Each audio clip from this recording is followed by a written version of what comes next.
Hey everybody, this is Rydo and we're back to Shadowverse. Sorry about all that. Today is Wednesday, August 12th. We're starting a little late.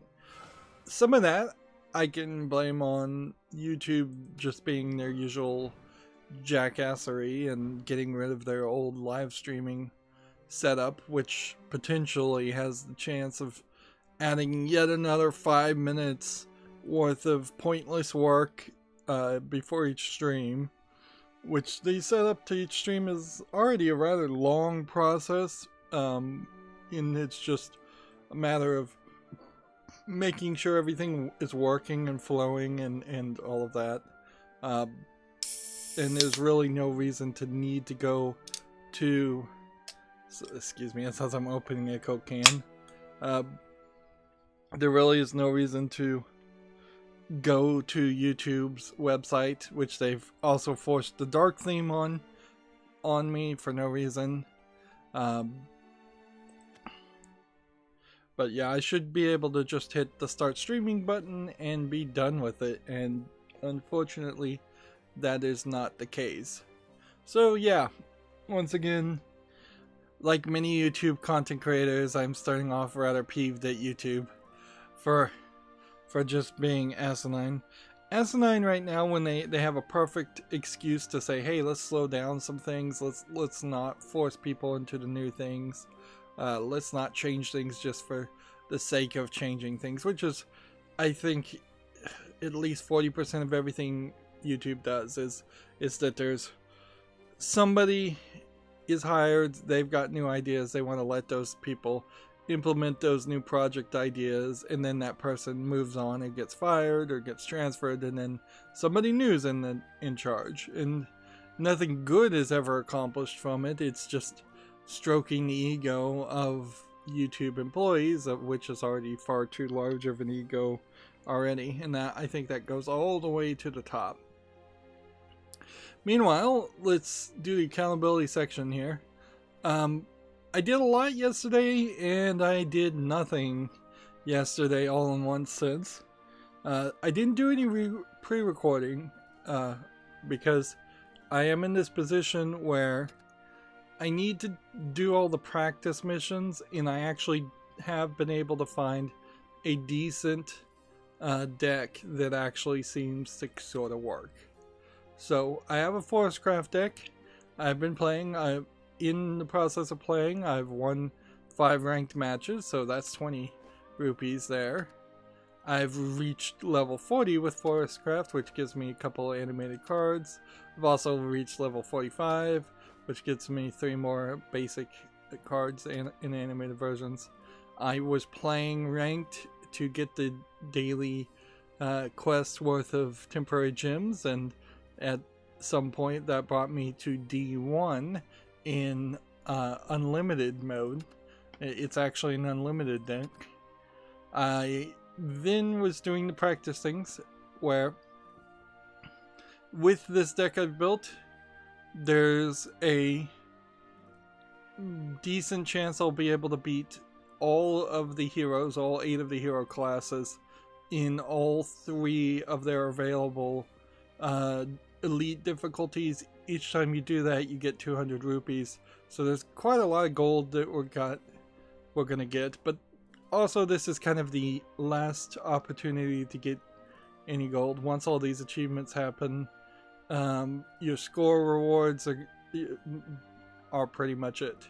At a certain point, you get off the welfare system of a free-to-play game, and, well, I would argue Destiny Child, the cell phone game I play, actually never lets you, makes it so you have to get off the welfare system. You kind of always are getting free stuff. It is also worth mentioning that Yuan was the later added 8th character, so he has only 2 elite difficulties. But I've beaten a lot of people on elite difficulty, and I'm going character by character, and I've beaten everybody that I've beaten on elite difficulty 2, with perhaps the exception of Isabel. I've beaten everybody that I've beaten on elite difficulty 1 on elite difficulty 3. The differences between these elite difficulties are just actually what cards they use, and so it has more to do with, are you playing a deck that can beat more modern rotation decks versus are you playing a deck that can beat the original launch window of decks. So what we can see, while there are still some things left, quite a few things, like ranked matches as Forestcraft, plenty of that can happen. Ranked matches as all the other hero classes can happen. I'm about to reach level 50, which would give me one more animated basic card, and then after that point, I know the max is 125, so probably to get the max here you have to get to level 100, and these animated basic cards really don't matter. If you could filter them out, it would be great. You get 20 rupees for winning 50 ranked matches, which really goes to show how few there are.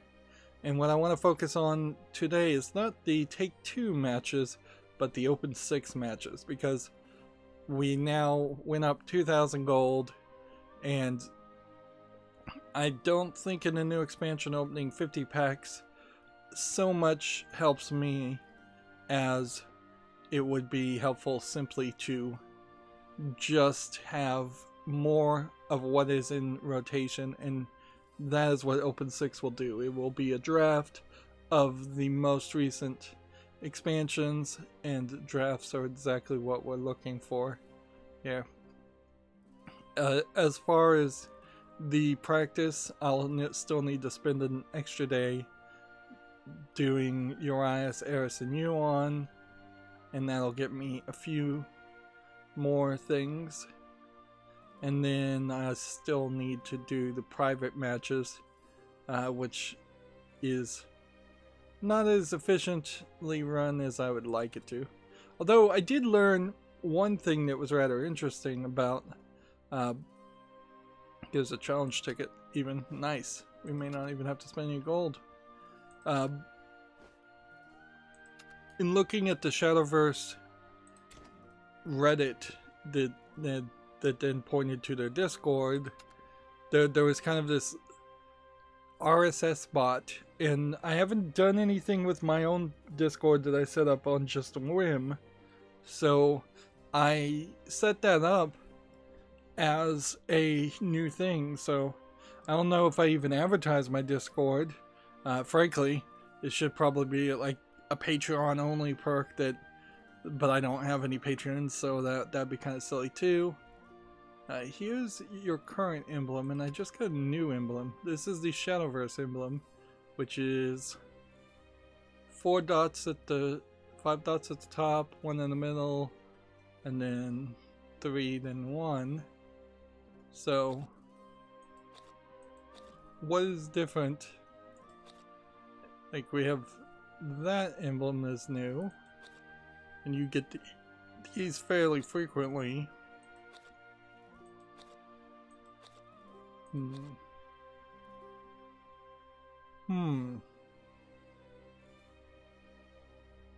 And the little gold around the edge never changes.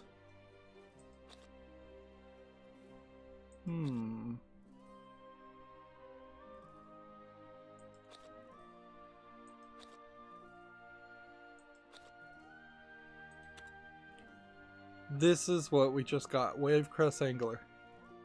Well, that's definitely not what they depicted. Well, that's weird. That's a weird system. You can see I am up to like 12 wins in Forestcraft now, and my unlimited score is at 1966. Meanwhile, I also have actually managed to get a victory in the Rebellion Cup here, so we should start with that after we do the pick 6. Alright. Open 6. Just to re-explain this, these are all the cards from the 4 latest sets. Now, rotation includes the 5 latest sets, but I imagine we are somewhere, I think I looked it up, I think we're probably somewhere around 3 months away from Fortune's Hand stopping from being the most recent set, and we'll get new cards at that point. And so this is a really good system to get me cards that will last me into at least the next expansion. Also, it gives you a deck of cards you don't get to keep called Phantom cards, but if you win, you get to pick like one Phantom card. Let's see, 4 wins gets you a gold card, 5 wins gets you a legendary card. So you get to pick. Which might mean that the packs you're opening in Open 6 are different than the packs you open regularly, but I don't think that's really the case. Also, we would want to keep an eye out and see that our card pack points at the moment on this are at 55 for Fortune's Hand, and so we want to see if that goes up, because this is really where you would get this up to 400 is by doing the Open 6. I'm kind of at the point even now, having opened 55 packs on Fortune's Hand. I have anything I'm likely to get without really wailing it. Let's see, we'll just show this. Like, the things that are missing in Fortune's Hand, or it would be harder to say things I don't have 3 copies of without doing an advanced search, but the things I'm missing are either silver cards or legendary cards, and I think they're pretty much all legendary cards. You can see there's not a lot until you get about to the 4th place, and then you have about 5 per page on the 5th page, and then 3 per page on the 6th page, and then 5 again on the 7th page, and then 2 on the 8th page. So there's really not a lot there.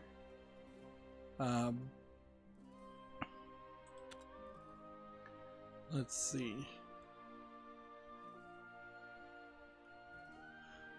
I guess maybe I could star some cards as a system. That might be the best bet, but I don't even think that really makes a lot of sense, because that'd just be a lot of work if I was to go and star everything that I have less than 3 copies of. And at a certain point I'd have to ask myself, am I starring things that I don't have 3 animated copies of, or am I starring things that that I actually have less than 3 copies? Alright, the one downplay on this, yeah, let's open this draw rates website. Says the draw rate for a legendary is 1.5%.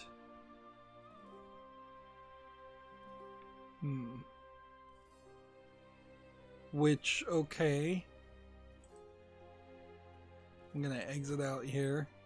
And then I'm gonna go back to the shop. Notice that none of these are marked as new at this point. They've decided that's no longer it. Whereas, if I was to open... Not Verdant Conflict. I don't know why it's keeping me on Verdant Conflict, other than maybe that was the last pack I opened. That probably was the last pack I opened. Alright.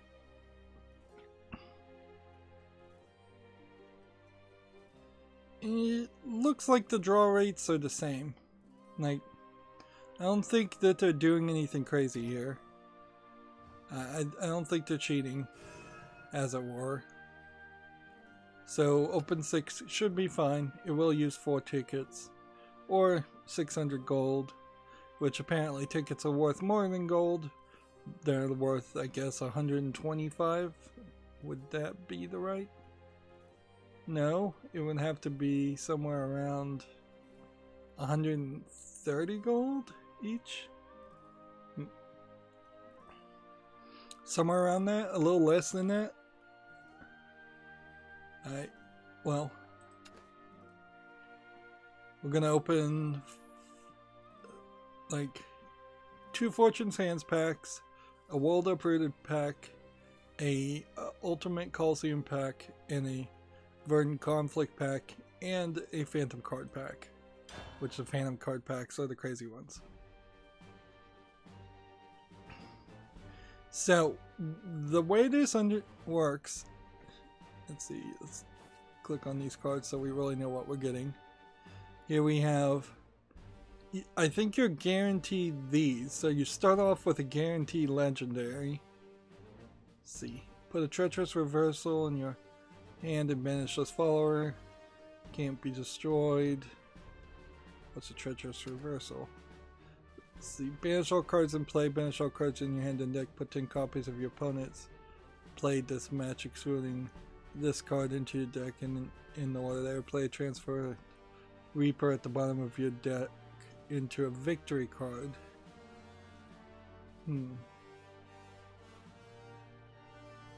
Interesting. So there is a Reaper at the bottom of people's decks.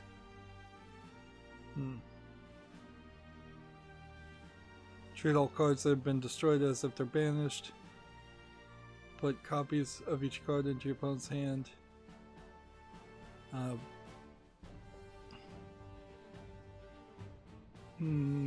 That seems like that's a fairly complicated card. Like, that sounds like a crazy win condition, certainly. But it would have to be played on the 7th turn. And you also get Lionel Woodland Shadow, which deals 5 damage to an enemy leader for 1. I've been playing this card. I actually have this card already, so this is probably a bad one to play. It's actually very good because once it's evolved, it automatically evolves if you play it for 7. If you can defeat anybody that has less than 5 damage with its 5 damage to an enemy follower. And then whenever they play a new follower, it does 10 damage to them. That's pretty high. Whereas we could have Myria the Silver Flash, which I don't think I have this card. But I'm definitely not in the point where I know what cards I have, so there's definitely a problem there. Put 2 different officers' followers in your deck, gain the ability to evolve for 0 points. Next time this follower takes damage, reduce the damage to 0. That's not terrible. And I don't think I have a ton of Swordcraft cards anyways. Which, that is where this does change things, is if I pick Swordcraft now, I am literally going to be given all Swordcraft or neutral cards.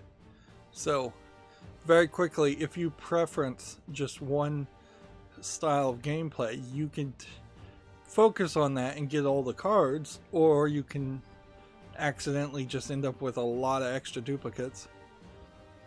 I've also noticed that I wouldn't say half, but somewhere around 25% of all Swordcraft cards do have maids.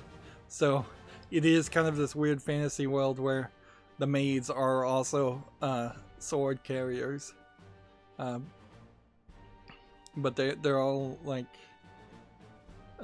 European maids by the looks of them. Elegance in action summons a heavy knight for each card drawn. We already have this, though. I'm not sure. I don't have 3 copies of that, so that's probably a bad idea too. Here we have Shinobu Mausoleum Median. Deal 4 damage to enemy follower, then select if the selected follower has 4 defense or less. Before damage was dealt, deal 2 damage to all enemies. And it evolves to summon a Skullfather, which is a... I don't need to really click that, I can just look here. It's a 2 mana 2/1. Gives +1/+1 to 2 random followers. That's not too bad. I think we're going with Shadowcraft. And then here we have Friends Forever. Use play points equal to the discard cost and play either Luna's Game or Ania's Friendship Necromancy. Instead reanimate 4 and then reanimate 2, and then reanimate 1 and restore 4 defense to your later and put a Fleeting Joy in your hand, which Luna's Game is reanimate 4, 2, and 1, which that's a pretty late game card. This restores 4 defense to your field and puts a Fleeting Joy in your hand. And Fleeting Joy is until the next turn, the leader can't take more than 5 damage. Enhanced 9, randomly put 4 Machina cards from your deck into your hand play. And this is all based on the main story stuff. What summons Ania Amethyst Rebel?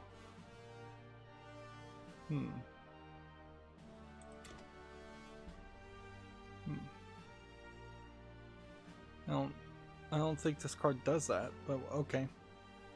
Yeah, this seems like this is the route to go. Okay.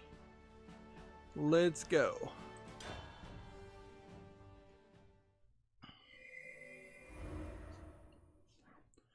So, I guess this is the Phantom Pack? Because I don't recognize this case otherwise, unless they've just changed the art for the opening. We want a lot of fanfare. We want good cards. There is still a possibility in these pack openings, there's the same possibility that you will get legendaries. So getting legendaries here is still the #1 goal. Otherwise, we're gonna get, like, that was a terrible opening. Like, really major duplicates there. And I wonder if that's gonna be the consistency here, because there aren't that many cards per class in each expansion. And so a wiser person than me probably would have thought, oh wait, let's think about this a little bit better and think about what cards would actually be available to us from Fortune's Hand for the Shadowcraft expansion. Now, at this point, I don't think I think this is the previous expansion. So these will be different cards. But that's absolutely what we wanted. And that is definitely something we didn't have. At the start of your turn, if you have more shadows than cards in your deck, invoke this card. There are definitely some ways to win very well with shadows. Having massive amounts of shadows, 20, 30. See, this should be the expansion before that expansion. We got a couple gold, two copies of the same gold, hopefully. Like, ideally after this we won't have too many things that we end up liquefying. And then another gold. I imagine I have most of those cards. I think I do. Although, I've been playing so many pre-built decks, it's very possible I just don't have the cards. And then this should be the phantom cards.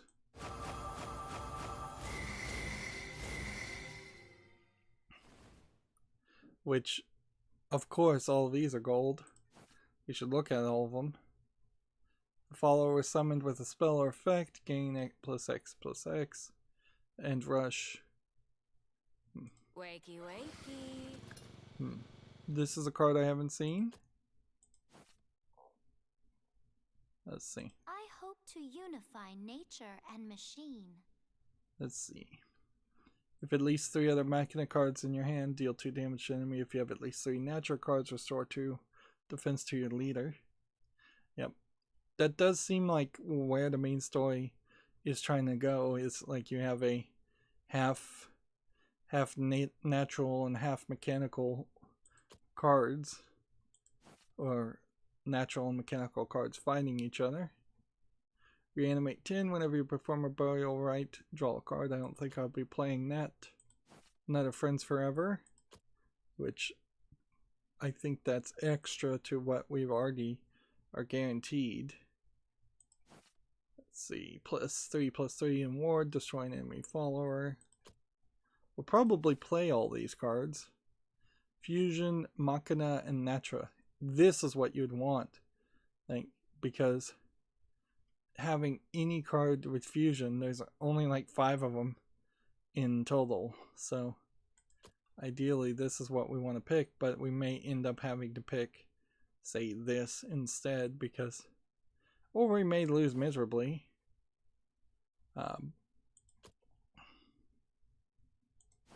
And this is the other one that was at the front, so maybe these 2 are the 2 that were guaranteed, so maybe we only actually had a random chance of opening these. Well, that kind of sucks. Alright, well, if that's the case, I'm not sure.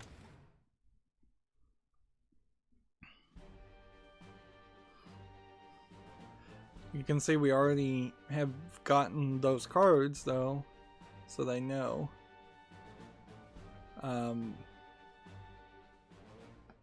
So as far as what was new, this was new, and the animated version of this, and the animated version of that is new.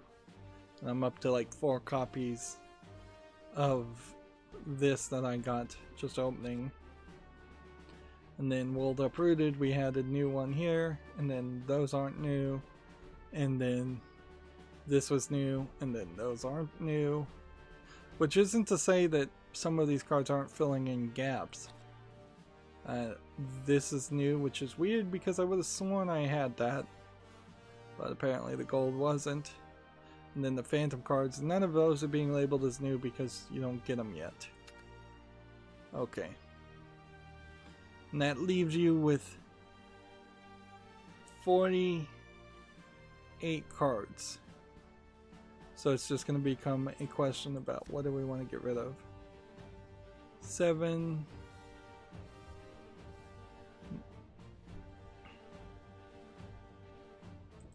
Let's see. What would we really want to get rid of?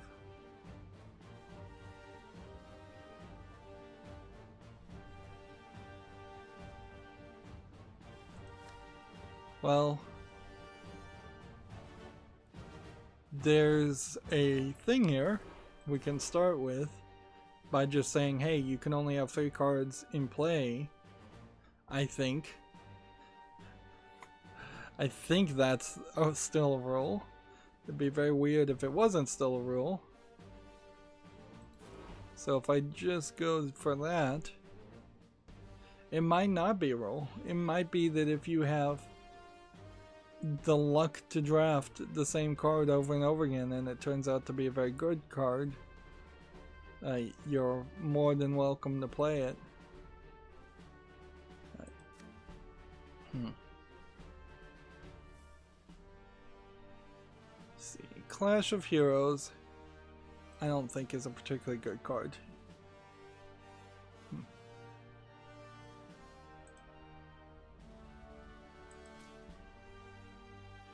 I don't think it's particularly useful.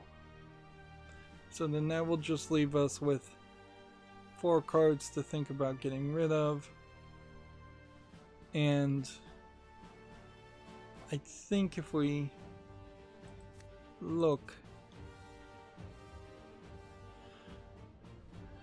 Burial Rites, probably not going to be useful because I don't think we have anything else with Burial Rite in the name or in the way it's summoned. No, there is some Burial Rite stuff. Let's get rid of that.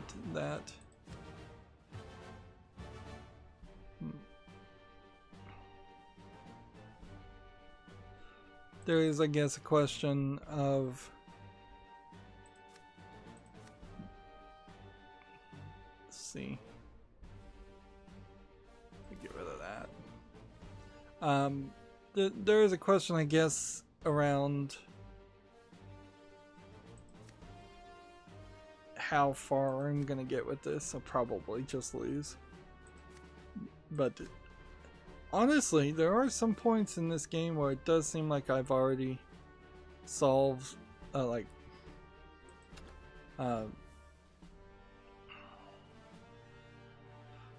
already made more success than I feel like I ever did with Hearthstone and Magic.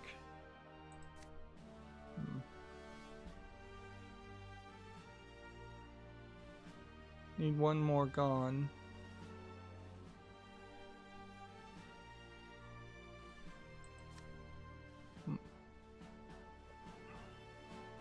Okay.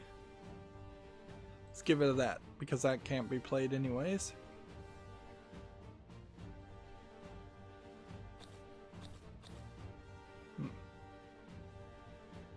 Copies in the deck 3.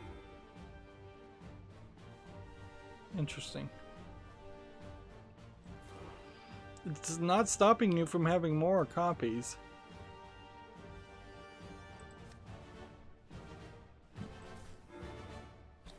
So that is a thought, I suppose. See if we can find something else that we want to potentially get rid of.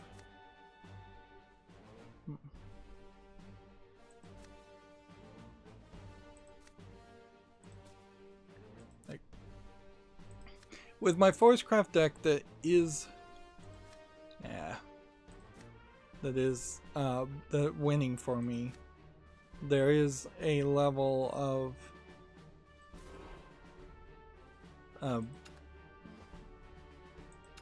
yeah, I don't want to sit here too long messing with this. It's not like I'm gonna be a genius on this on the first try. Background here, could only turn a simplified background on. Seems like you can edit your deck. Seems like we're as good as we're gonna get. I don't know if I explained what Discord RSS does. It takes my RSS feed that you get with YouTube. It's hard to find, but YouTube gives you an RSS feed and puts it in the Discord. So now whenever a video comes out on my YouTube channel, it'll put it into the general chat, which at least fills the general chat with some spam that way. Although technically spam is supposed to be off topic. Come on. Okay. No more crying. If anything, it's just going to lead to the 1 or 2 people that actually joined the Discord when I first set it up to leave it. And they probably have left it a long time ago. And it's not like I look at it. I don't know if Discord's even a thing anymore. It was kind of a flash in the pan. And, well, what'll be interesting here is to see if we're playing against other, like, Shadowcraft players only, because that might balance things out more.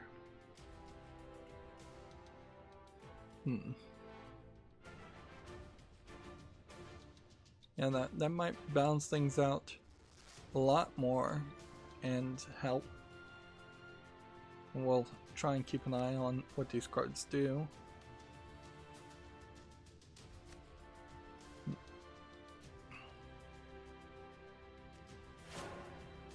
This for at 7 can do some great work.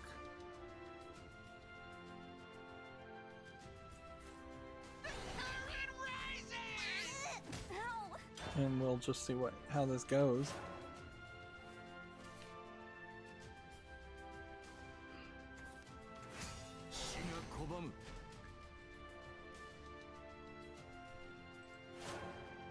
Let's see. Burial Rite, draw a card.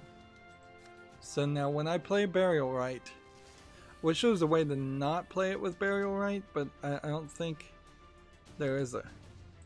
Let's see. If you have follower in your hand in an open space in the area, remove its effects, except those changing its attack and defense, and put it into play, then destroy the follower to activate the Burial Rites. See, I wish there was a way to not activate Burial Rites, and I don't think there is. So, would I want to play this guy now? Or do I want to just put another person on the field?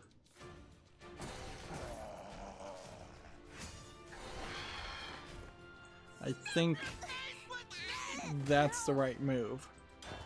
That way we can play this next turn and then play with this later. Like, the only reason we would want to activate Burial Rite is if we had a card that said whenever Burial Rite happens, something happens because of that. Either the cost or the amount of damage it does when it's summoned changes.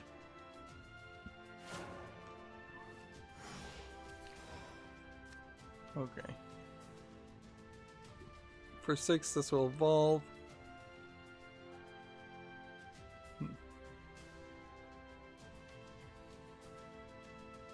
Yeah, that's a really good card.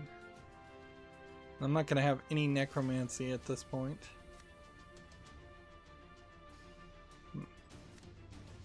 Why can I not do a burial right now?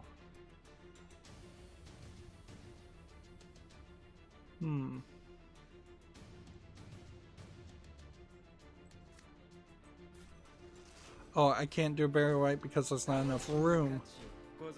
There we go. That was a smooth move.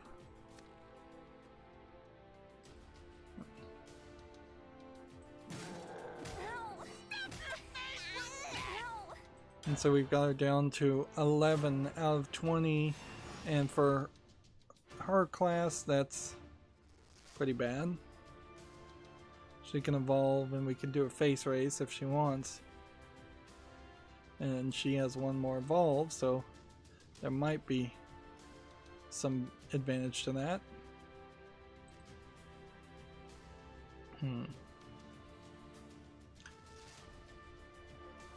So yeah, is there anything else that we need to talk about as far as the catch up and as far as actually focusing on the game here? Because this is moving slightly slowly. I'll become Danseuse Étoile even if it kills me. Wait.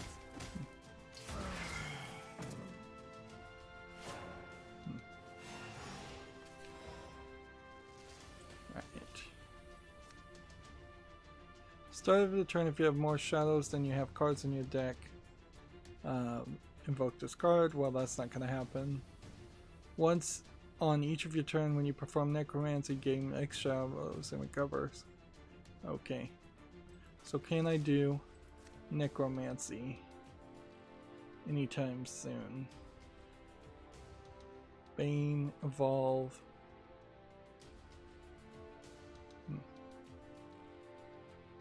Okay. Alright, this is going to be crazy. I'm going to do this. I'm going to evolve. That's going to give me not enough play points to play the other thing, unfortunately.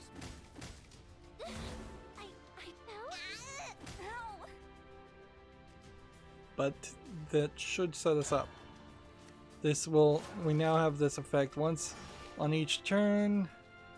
When you play a follower with an original attack or defense of 1, give it Storm, which means if I play something that then has a attack of like 5-1, the 1 defense would still let it attack on the first try. Meanwhile, this is also playable.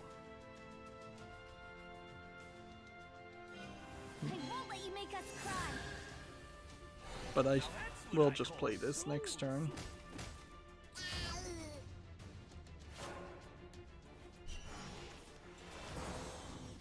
Alright, there is a problem here. Certainly. If an enemy follower has 2 defense or less, which it doesn't.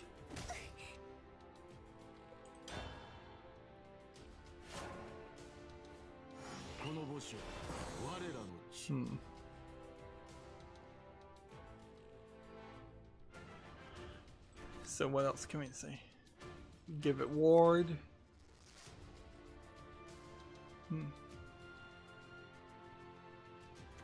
Happy Undeath Day!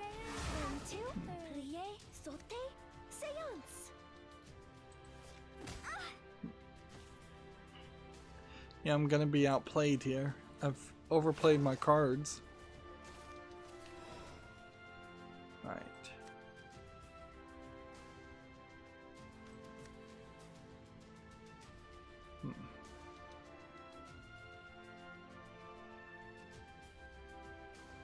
So this, and then this, and then this,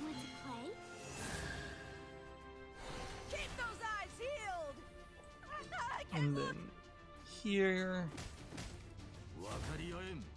and then leader strike. Seriously? If an enemy has 2 defense or less, oh man. Well, I screwed that up. Shall we? Like it's gonna be a hard it's gonna be a hard journey to get this last 7 damage done.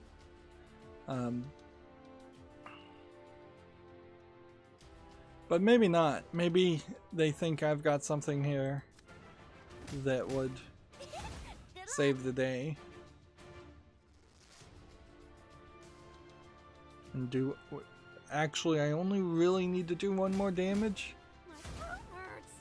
How did he attack the guy without ward?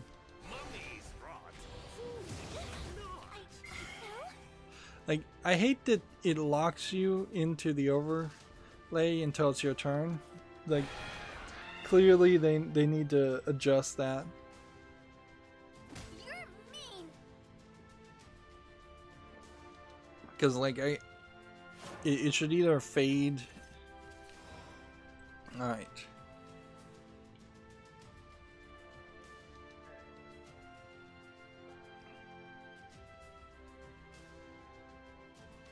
Let's do this.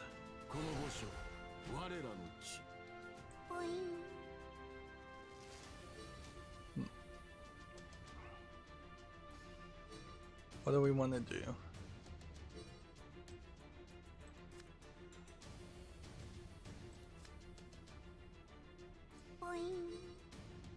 Just, I think that's what we want to do. So as far as video game news, the big lead is that Halo Infinite has been delayed to a nebulous time in 2021. There's been criticism about the lighting and the way the trailer looked for Halo Infinite. There is a bit of talk about perhaps the multiplayer, which was going to be free to play anyways, still being on schedule, or perhaps never being on the same schedules Halo Infinite's main story, so that might be the case. Let's see.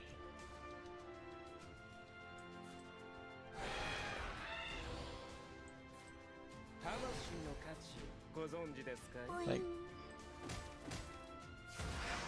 I don't understand why this card that has a ward seems to not be acting as a blocker.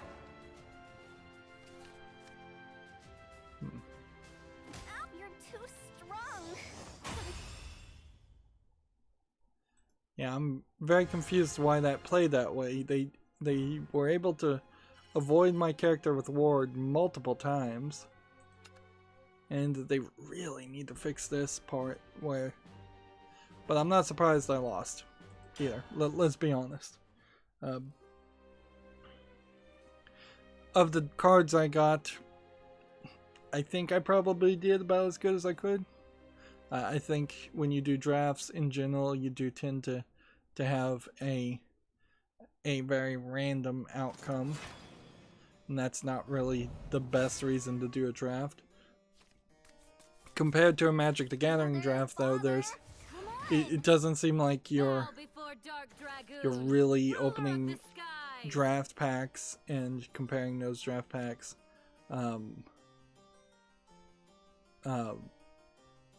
So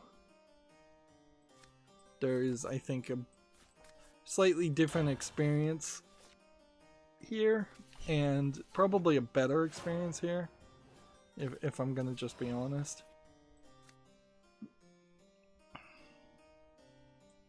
Yeah.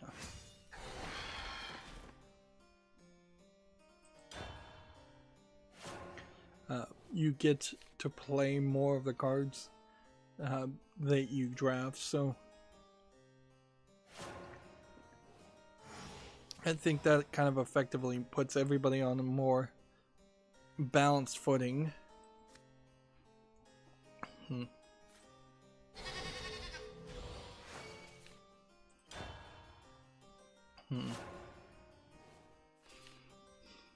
It's questionable whether I should play this card or not play it and save up a slot. So yeah, OpenCritic has the article, Halo Infinite has been delayed to 2021. Not really a lot to say there. Like, I think almost every video game fan out there, even if you're not a super fan of playing Halo games, probably still would want to live in a world where Halo succeeds, because Halo is very much a tentpole game that brings in a lot of people, a lot of the gamer bros that weren't playing games before, and led to video games before that point still very much being a niche genre, whereas once the tent opened up with Halo, and it's now kind of ridiculous if you're not playing video games because it's so prevalent. Let's see.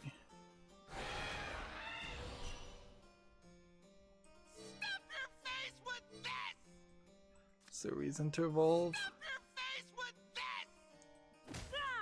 More and more, and that's the thing you need to ask yourself. Evolving also is very consistent. Like, it seems like every time you evolve, you get +2, +2 to whatever the base attack is. And if you evolve wisely, it'll also give you some ability or re-trigger an ability. If you evolve poorly, you'll end up simply just getting a stronger character. And since you are limited on the number of evolves, you could easily have seen them originally thinking, oh, we'll just have it where you can spend like 10 play points to evolve, or 4 play points or 2 play points to evolve, and you could just do it non-stop. And they chose not to go that route, and I think that's a very wise move.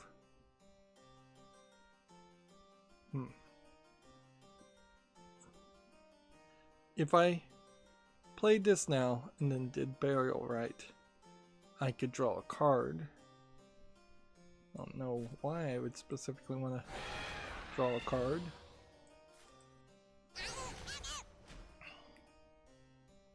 What? Oh, this only happens when a Natrian tree is destroyed. I wasn't paying enough attention. Okay.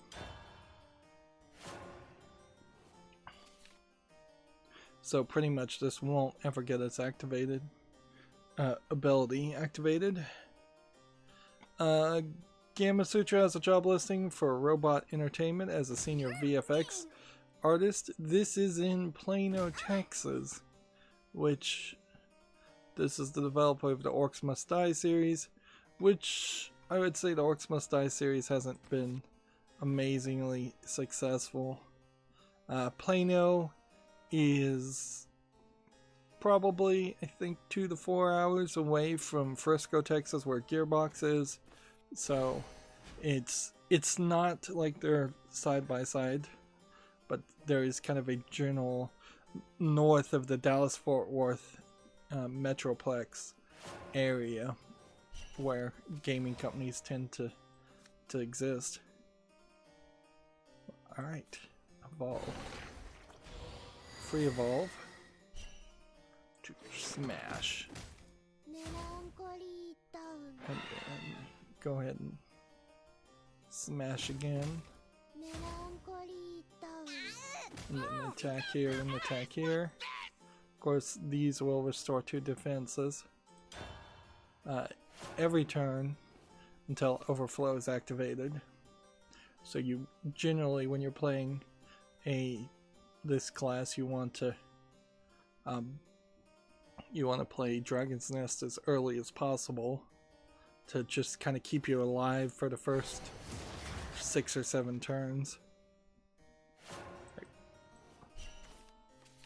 See, overflow is when you have 7 play points, play orbs.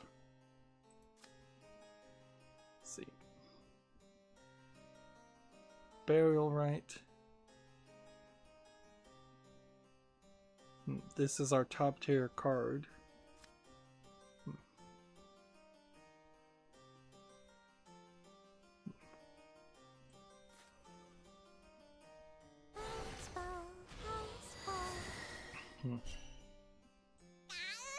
Attack here, attack here, attack here. What does this do? This is that card that banishes anybody with 2 or less health.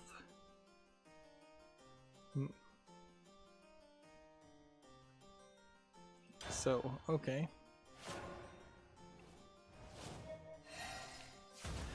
It's a little surprising to see any job listings at the moment. And I do kind of feel like a lot of these job listings are kind of BS job listings that they may fill and then they may lay off people. Like, we just don't know. In the United States, as far as my following of the news, it seems like a lot of school systems decide to go back into school prematurely, and the amount of infected kids has skyrocketed. So yeah, it does seem like that was a mistake. And I saw some interesting hot take memes, certainly, about how a lot of schools have been notorious about having draconian outfit regulations, and on top of the ones that literally just have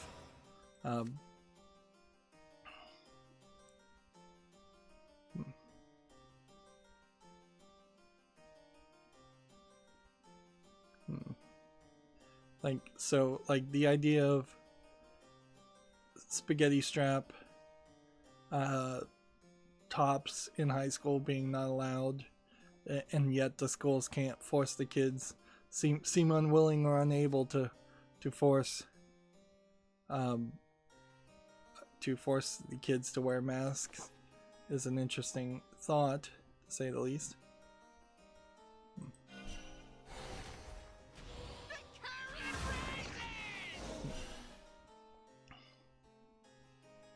So, alright.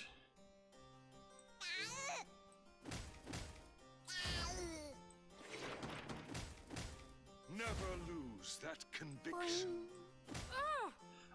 The other one was like skirt length. Certainly too. There's other rules, like boys can't have long hair. I saw one in London, boys can't wear shorts, yet girls can wear skirts, so all the boys in London or in England somewhere decided to wear skirts themselves because they were tired of hot summers and long pants. It definitely, I think, more than being a well thought out argument, does just make an interesting point of where the recently out of public school, and even those who haven't been in public school for a decade or two, still have major resentment around the draconian way that they were treated and other people around them were treated. Although it is kind of a circular logical argument, because you're still calling for a draconian treatment in the form of the mask, whether that's for good or bad. Alright. I think it's also worth mentioning out this was a Dragoncraft follower, so we're not going to play against all Shadowcraft people. I did it! I won! So I guess that there is a chance there I lost on the first one, so then it dropped me down into a lower tier, and now that I've won, maybe I'm back to the starting tier, so this might be a more difficult challenge now. Although they do matchmake fairly quickly, so the idea that there's a massive amount of matchmaking tier stuff, like a Japanese flag and a veteran, oh, I might as well just give up now. Although, if I was smart, I would do the exact same thing. As a non-Japanese player, I would put on I should put on a Japanese flag and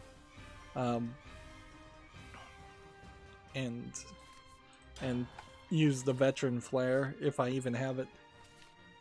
I've also noticed that a lot of sleeves and things are not available. Like here we have a cup noodle sleeve, which is not only hilarious, but it looks fairly decent. I'd say the Code Geass card sleeve actually looks pretty bad because it blends in with the background fairly badly. Alright. Well, this won't invoke. So. I've seen them. Yeah, it seems like there's been a lot of crossovers and a lot of advertisements, a lot of free stuff that new players are just not going to be able to be involved with. But even at that, it is nice to see variety here. Whereas in Magic the Gathering Arena, you kind of never saw anybody with interesting different card sleeves. It was very much felt like Magic was such a traditional product anyways that you should have that classic card back that never changes. Because that's certainly probably what you're going to see. Let's see. If you're playing paper Magic without sleeves, you're almost certainly going to see just a level of a lot of the standard Magic card back. And then the leaders look interesting and look fairly varied.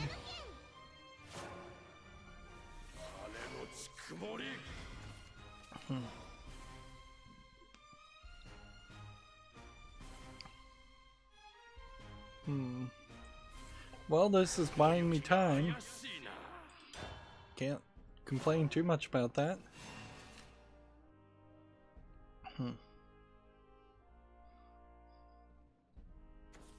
Well, I have necromancy ready. Escape the shadow. Be gone.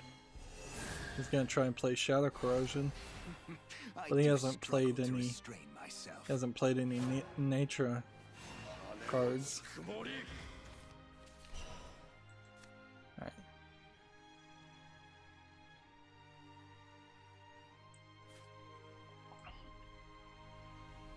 Let's see.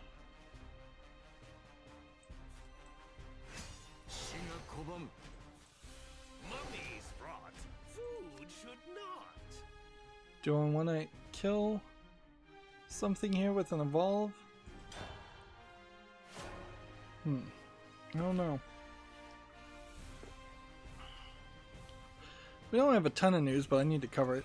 We have a game here called Me Snake Man, which is like a 3D version of Snake. It looks like a low effort tech demo, but the idea in actual play doesn't look terrible. There's a long tail and there's little stars you're trying to collect, and you're walled into a small area, but you do also have the ability to jump. Although I think that crazy what was it, the crazy bus or snake bus, whatever that game was, also probably accomplishes that same idea. So yeah, Me Snake Man doesn't have enough polish to actually make it to the fall list at $3.99, and it's English only, but the snake bus concept probably could have been improved upon, and there could have been more clones. At this point, unless there was a random reason why you would get a gold for getting only one victory, there's no way here that I'm gonna get a gold. But I guess you do get rewards, so maybe there is a random reason in which you might get another phantom card.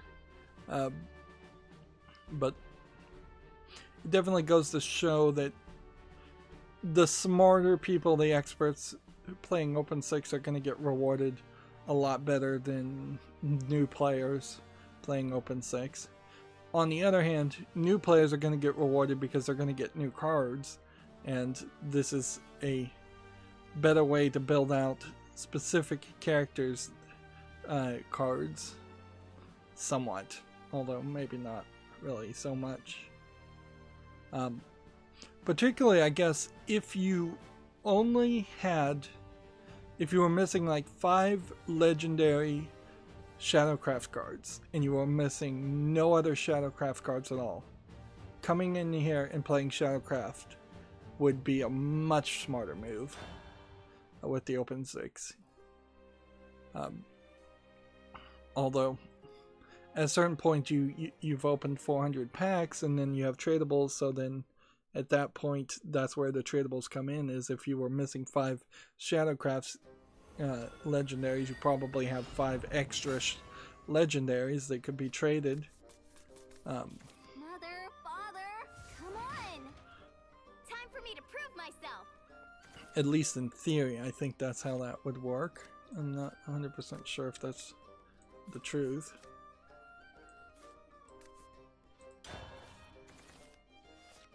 Next we have a game on Steam here called The Tragedy of Loneliness, which looks like it's a half RPG maker game and half visual novel, and you can kind of tell that this is either animated with a very unique art style or just badly drawn. And I would say it's probably badly drawn, because this does not seem to really match this art style, which does not seem to really match this art style. This is 524. It's English and Turkish, which I don't know why we're marketing visual novels to Turkish players, but it seems to be the case. And I guess I was not wrong about when I said there isn't a lot of news today, because I can already see the beginning of the end. It seems like that is going to be kind of a consistent issue.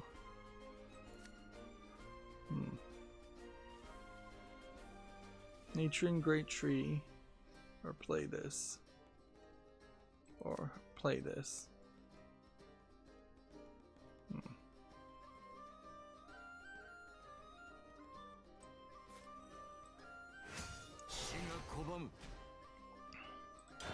I think that's the right move.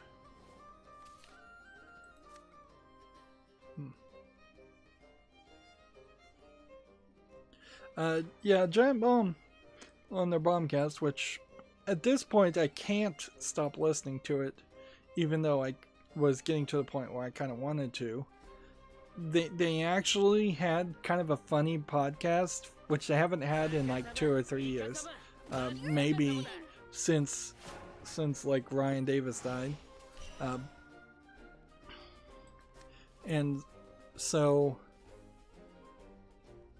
that's a little shocking.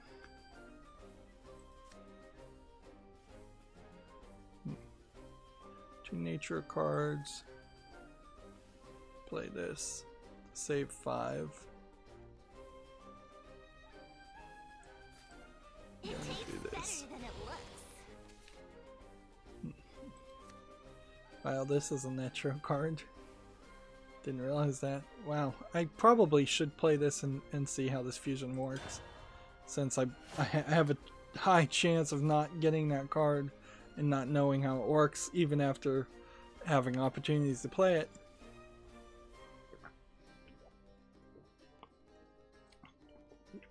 Yeah, but they did a kind of funny, like, comedic bit, like flipping out over Halo Infinite being delayed. But in all fairness, compared to the other comedy podcasts that I listen to, their comedic timing is terrible.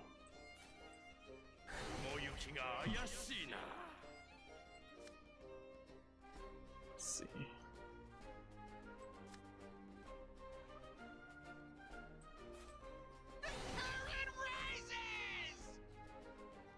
Do I want to evolve and attack anything here?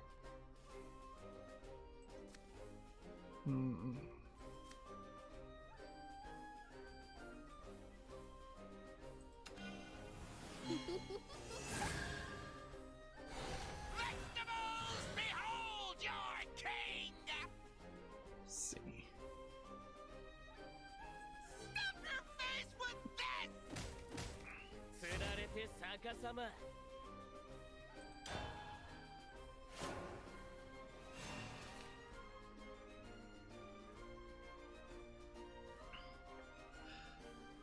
Moving on, Gematsu has a blog here. Why are you making your game store page unattractive? You're done for. It's a good question. There definitely are aspects of the Steam page you control that can make your page look a little worse or a little bit better. But honestly, I would say a decent amount of that is completely under the control of Valve, probably rightfully so, and as such it doesn't really fall under that category of Come, Mrs. Mittens. We have work to do. like, it doesn't really fall under the category of being a thing you could really change too much. Am I gonna lose? Want to play?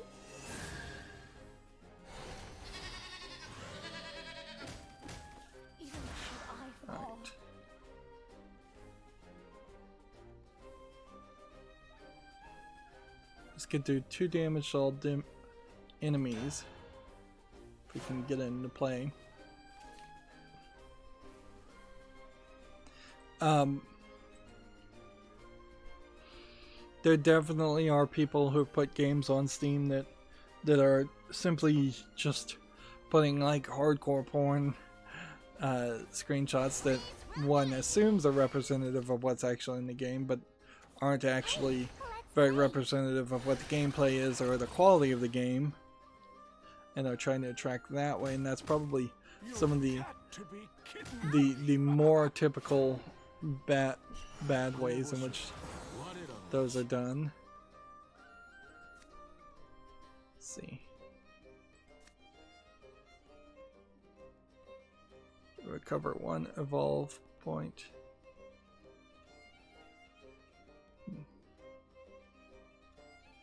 See, I could play this and evolve it, and then evolve this next turn, or I can play Burial Rite.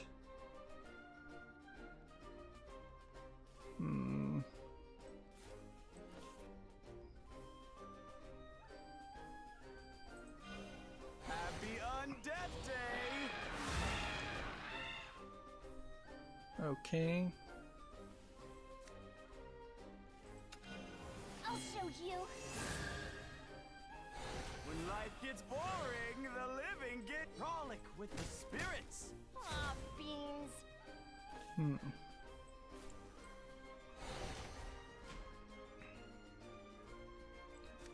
I guess this would have been a nature card, so I could have fused with it. Interesting. I hadn't thought about that.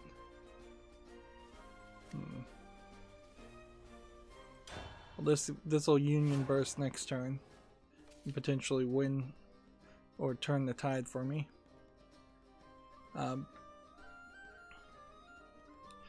In addition to Microsoft announcing the delays of Halo, they have also narrowed down the Series X launch window to November. We also know that the Series S is probably coming out by leaks,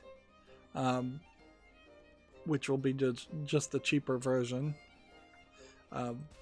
They are going in the right direction, although honestly they should probably just be going in a new direction with their naming scheme. Time to break some faces. But I'm the living one. I don't know what they could have really done without just calling it the Xbox 2.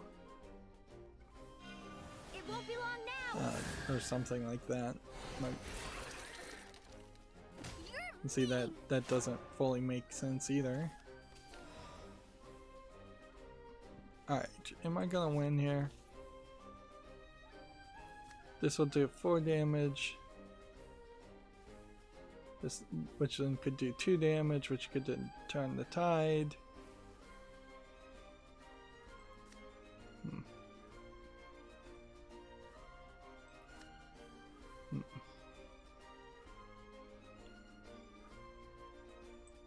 Let's see. 4 damage here. Oh, come on! And then that. Which then I can do this. Guts. I've seen them.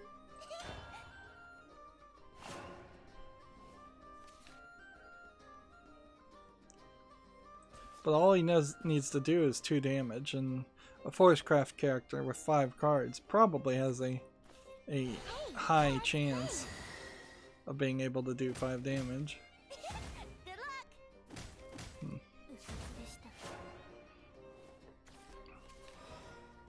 Alright, let's try this. Deal X damage.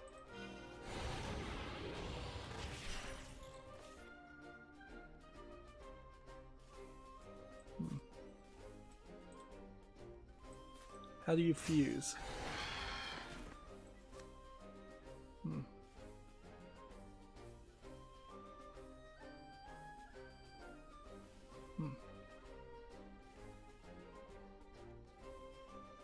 Like, how do you fuse a card in your hand?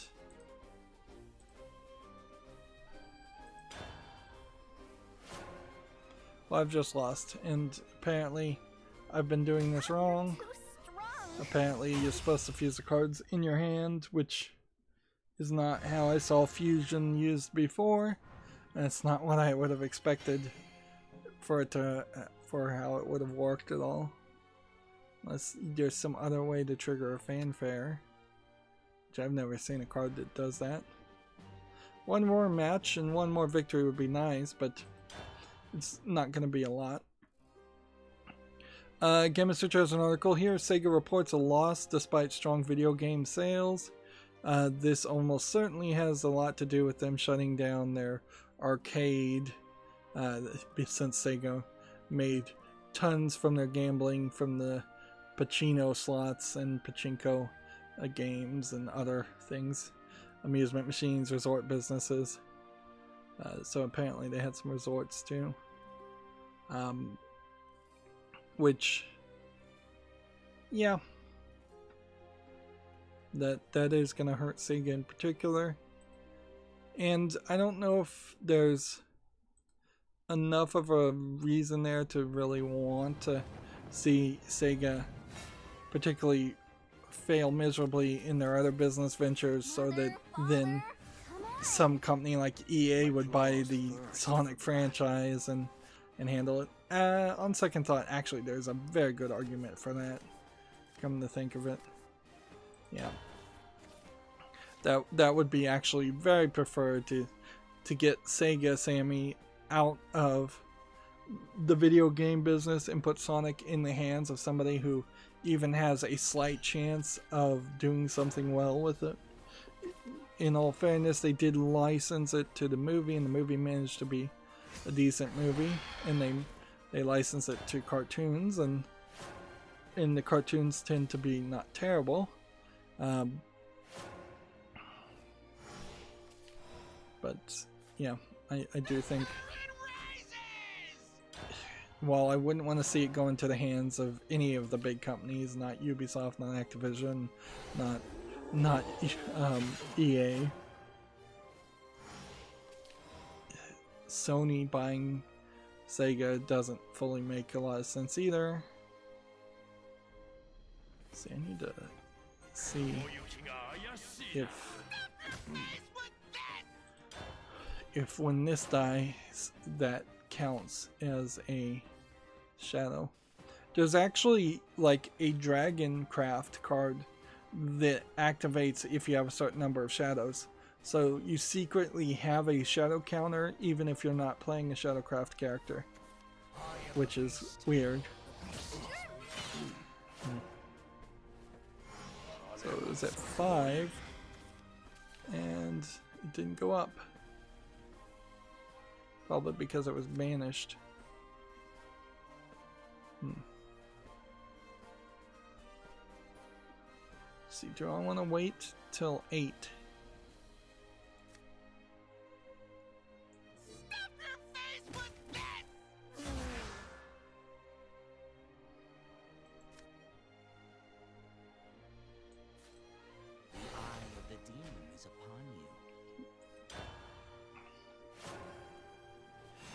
Next we have a game on Steam here called Mecha Destruction, which looks like it's not visually polished enough. It has a very foggy appearance to it, haziness.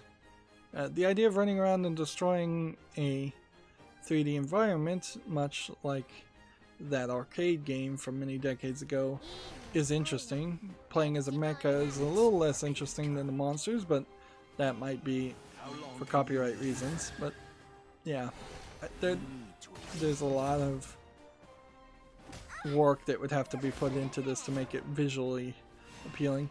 And frankly, that concept probably does fall apart fairly quickly. Let's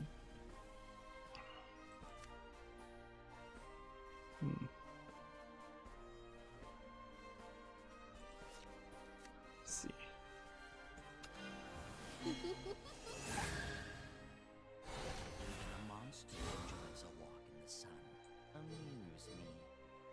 So what do we want to do?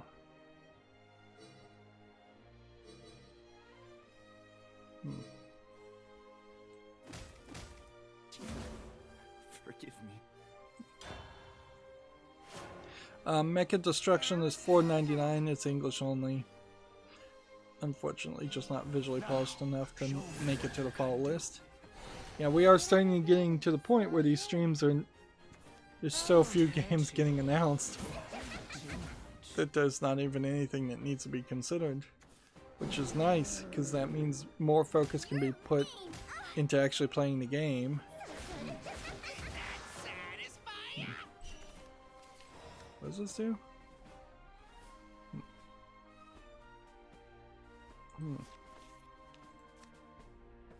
Reanimate 5. Yeah, let's do that. Barrel right.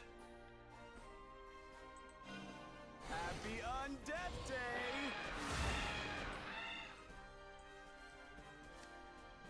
So you have to come over here and you have to have fusion. Ah. So this literally just sucks up cards. Interesting. And you can only fuse once per turn. Interesting. Want to play?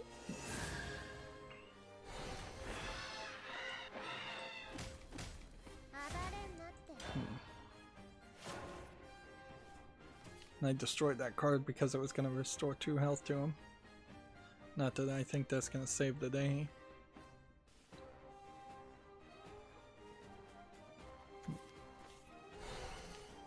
But I'm the living one! You're mean! You're mean!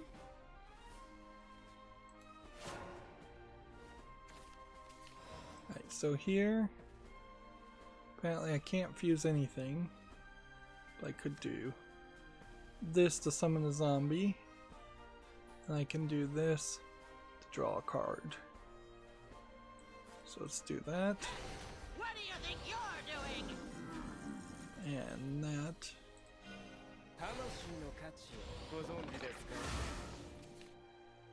Can this fuse? No. So all he has to do is evolve one and I've lost. That was bad. I should have played this. But I'd only fused once.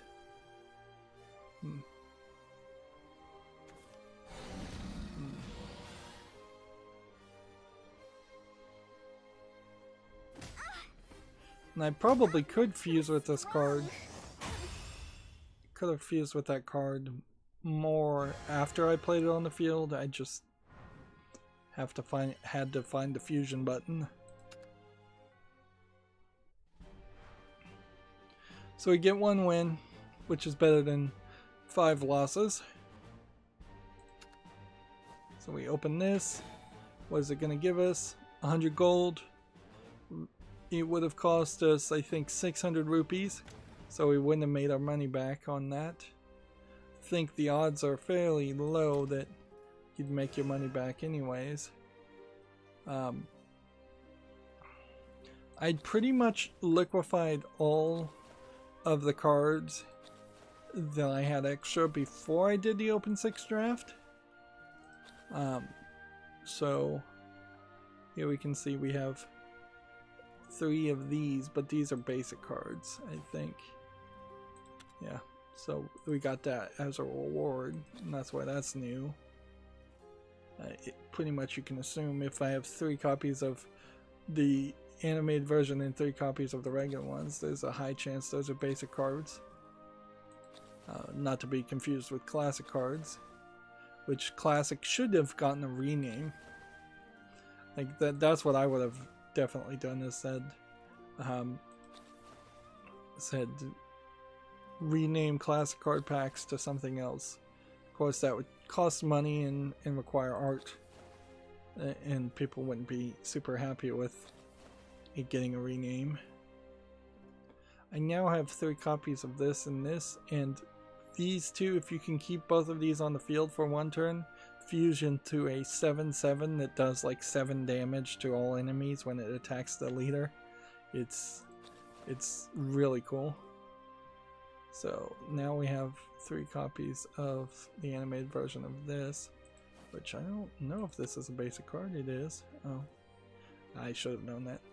there haven't been any other dark elves that we've seen, where you would have thought for as many light elves in the game, I would have thought that there would have been more of that, kind of a balance of a whole second society, a second breed or species of dark elves, or race of dark elves, I guess is the best phrase to use. Yeah, it would be a race.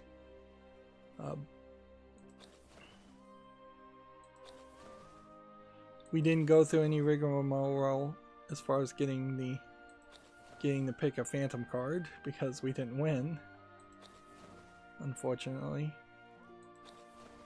But we did open a pack that gave us a legendary card, and I don't see any reason why the open 6 would have stopped us from getting that. That would have been insane. Like, I would never play open 6 if it said, oh, you don't get to keep the cards you opened in the packs before you opened the phantom packs, if they're golds or legendaries. Because that would totally not be worth it. Let's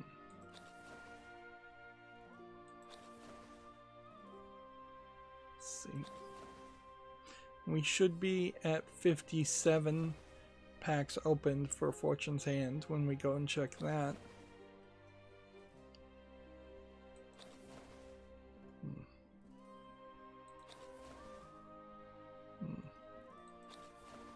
I think what we'll do today also is we'll skip playing the arena, because the arena cards that I have are not very good, and I'll probably just lose there. Jeez, I missed it somehow. How do you see new cards? There's kind of no way. We'll see where we are on extras and liquefy. Yeah. So let's think about this. Each card pack gives you 8 cards. We opened, let's see, 5 card packs. 5 card packs times 8 would be 40 cards, which, unless my math is wrong, means that we got 40 minus 29 would be 11 new cards in that process, with a slightly higher chance of picking what we were missing, and slightly higher chance on potentially getting more. Let's see, because if I was to come over here specifically now and see, what is this? Yeah, this is, which one would it be? This is Necrocraft, right?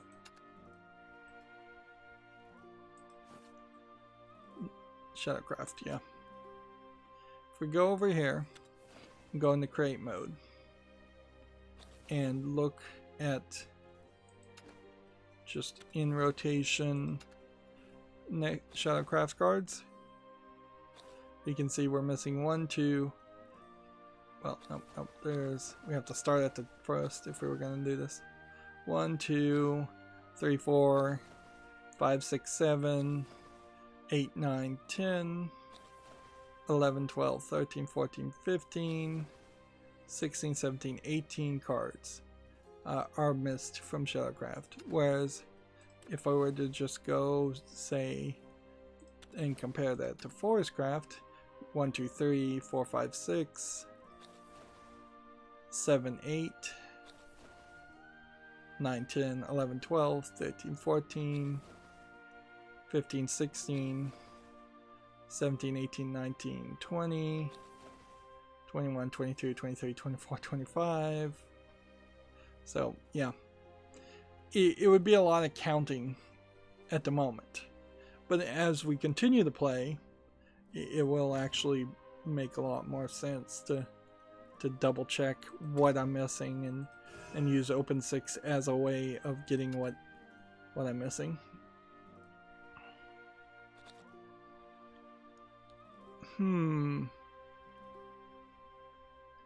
But then you don't get card pack bonuses. interesting. So I guess it's take your pick. That's an odd situation, certainly, because that didn't move up the number any.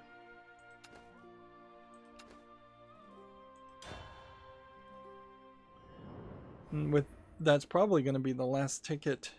Well, actually, we still have a good chance of having a ticket by Friday. A ticket or two, even.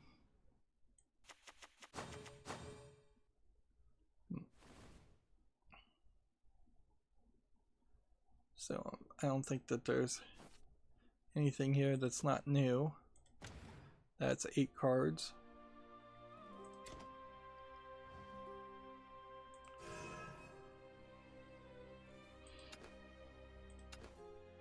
And 7 of those cards were new. Yep.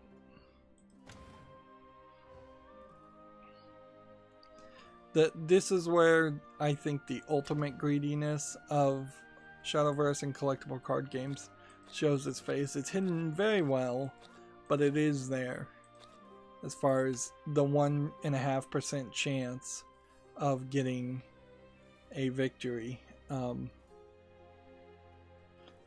getting a legendary card. So I'm just going to play unlimited with my Forcecraft deck that it was winning, and I'm going to try and get 3 daily victories, and we're going to go through the rest of the news, and then that's going to be it for this stream. Unless I get 3 victories very quickly, this will be more interesting to show off than me trying to do arena. I did open a bunch of packs and a bunch of cards, and honestly I'm not certain that I shouldn't do the same thing a second time, but we shall see. So the idea of Forestcraft is to overwhelm your opponent with fairies, and this deck with the cards, after having opened a bunch of packs, even before I did the open 6, left me in a very nice situation where I can very often have 9 cards in my hand and have completely overwhelmed the opponent.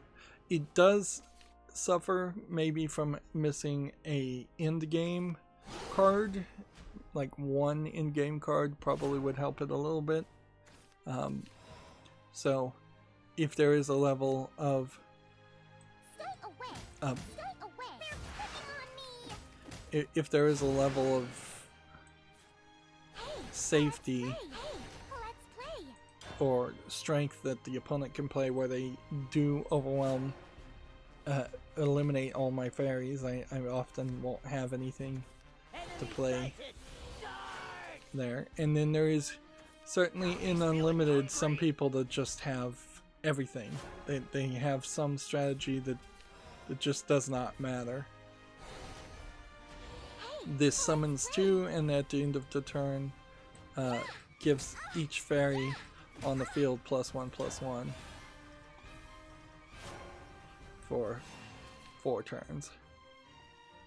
Next we have a game on Steam here called Dragon Core, which looks like a top-down twin-stick shooter. It doesn't look terrible though. Also, this is early access for $16.79. That's a little too expensive. English full audio. It's being compared to The Binding of Isaac. I'm gonna put this on the fall list. I also saw a La Mulana gameplay. So it was a lot less like Splunky than I thought it was. And you can see that La Mulana is not on my fall list or my wish list because I rejected it thinking it was just like Spelunky. Having seen the gameplay now, it is more kind of like a Castlevania game. I think the main thing that I would mention is it has a health bar instead of just taking hearts. So I've decided to turn around on that thought, and I'm gonna put La Mulana 1 on my wish list and try it out, and that very well may point me towards playing La Mulana 2.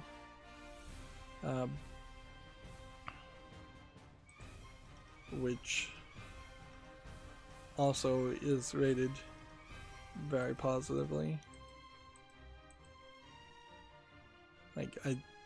That is probably an example of making a mistake and missing potentially a hidden gem, which we haven't seen a lot of examples of that. Fairies, don't push. Help me, fairies. I'm stuffed. Hey, let's play. So you want to keep fairies on the field for this.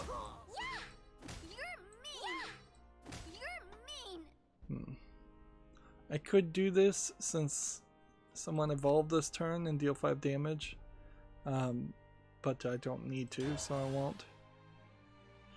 By the way, with this deck that I'm playing, you can evolve somewhere between 10 and 11 times, and there is one card that actually synergizes with that idea. And the way that happens is there's a card that summons 4 fairies for 8 and then the enhance cost and then evolves them. So I have 2 of those. I could probably, if I had another 3rd copy of it, I could have a 3rd copy of it. Although the odds of you drawing and playing all 3 copies of the card is not very high. On the other hand, it might be an interesting argument to say that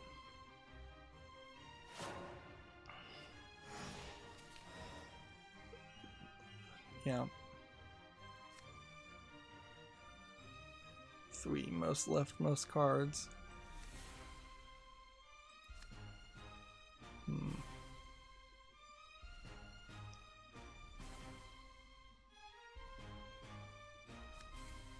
I could evolve this and attack and put this on the field, or I can put this on the field after evolving it and attack.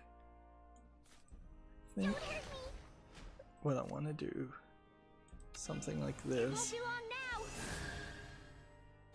Bad people are evil. Stay away. Decay and shine. And then the trick here is you want to play from the right side. Let's play.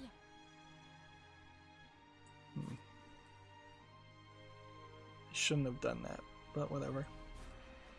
We'll do this. Hey, let's play. Yeah, you're mean.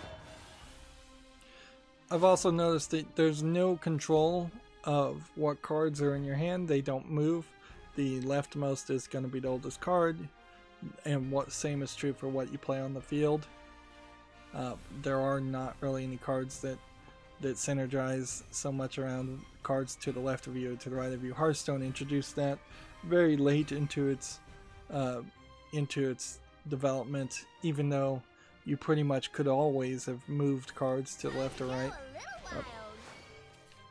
For as much entertainment and concepts, gameplay concepts they got out of it, they probably spent a ton of time programming to make sure that happened. I'll show you. I haven't let loose lately.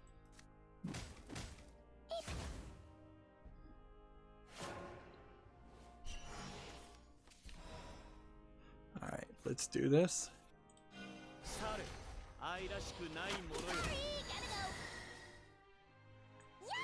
So this is the guy that first character they play every turn, as long as he's on the field, is going to get 10 damage to it. Next we have a game on Steam called Fate of Darkness. Looks like it's a low effort top-down real-time strategy game or board game of some sort. I have no idea what it's even supposed to be. Maybe like a land management game. It's $19.99 with 1 achievement, so it's probably an achievement game. English only. I thought they probably had gotten to the point where they weren't allowing games to have 1 achievement, just because of how often that was being used. This is an interesting ability, but it won't really help me this turn. Whenever 2 cards are played, it will do 2 damage now. Well, whenever 3 cards are played, which for my deck, playing 3 cards often is very easy. Although at the moment, it's proving to be less easy. As we're now in the mid-game section, I am playing higher mid-range rush cards.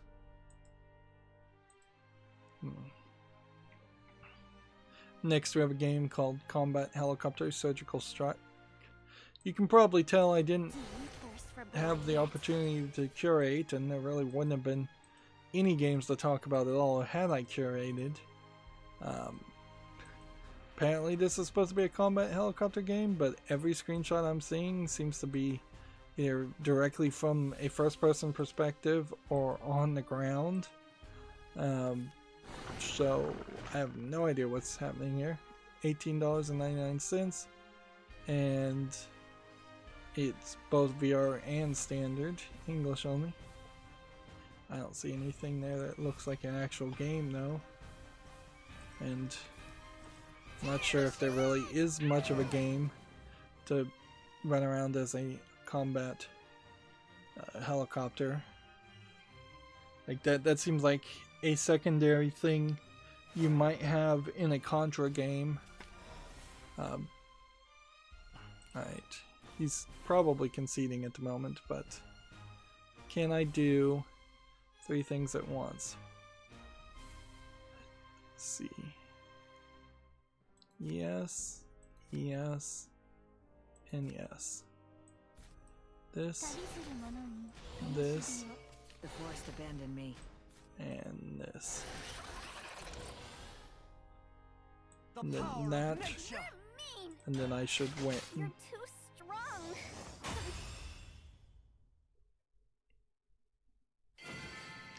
They don't really put anywhere, Did it! I won! like, they don't really put anywhere a list that's super obvious as far as what effects are on your leader. I imagine you might be able to see it in a few if you hovered over your leader, but because they are mostly trying to Time for me to prove myself. save screen The space, forest is angry. it's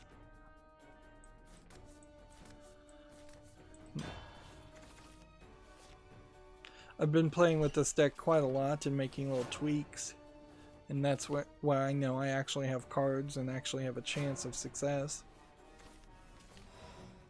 And this one will crystallize and give you a fairy. Take that! So yeah, I imagine if I clicked on this and I had an effect, it would show me there. Gematsu has an article here. A twin-stick co-op roguelike action-adventure game called Demons Ate My Neighbors has been announced for Switch and PC, which seems to be trying to be like a name confusion to Zombies Ate My Neighbors, but it might be an homage to Zombies Ate My Neighbors. While it isn't mostly video game related, that Warner Media and DC is laying off a ton of people, there have been some copyright claims on some of these streams for apparent. I haven't been paying any attention to it, so I have no idea what it even is, but apparently at some point I watched some trailer that Warner Music Group is claiming, or something played music that Warner Music Group is claiming. I should probably investigate that a little bit further, because if there's some music that is in Shadowverse that WMG, which suck, like, let's just put it straight out there, WMG sucks. If there's some song in this that they're going to claim on every single stream, that's kind of needs to be addressed, to the point where we'll have to turn off the music or turn down the music or something, because I'm not going to spend the effort fighting WMG, who are notoriously bad. This would be the one thing that all streamers in particular would love to see fixed, is to see WMG fall apart and go out of business.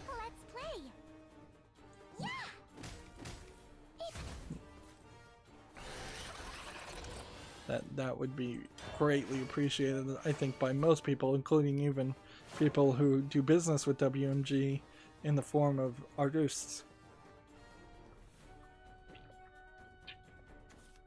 Like, WMG has been by far the worst actor on YouTube, making no consideration for fair use.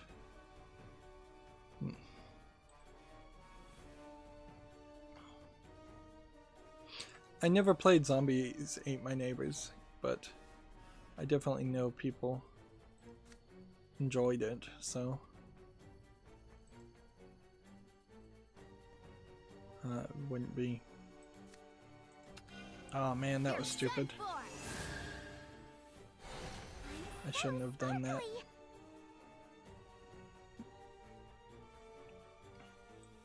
Should not have done that. Because I could have evolved this and done one more damage.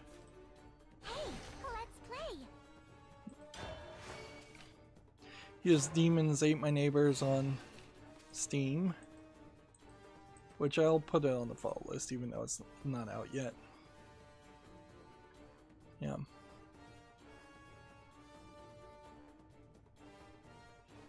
See, seems like it's gonna be short run experiences though. If it says gameplay sections are 15 to 45 minutes,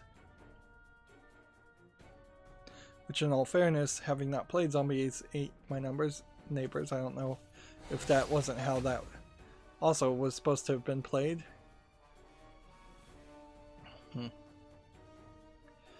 Moving on, Gematsu has an article here. Shin Megami Tensei,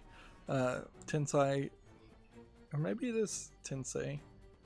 I would say Tensei. 3 Nocturne HD Remastered DLC Manix Pack announced. It adds Dante from Devil May Cry, which okay. So more DLC coming out during the launch and crossover, cross promotion.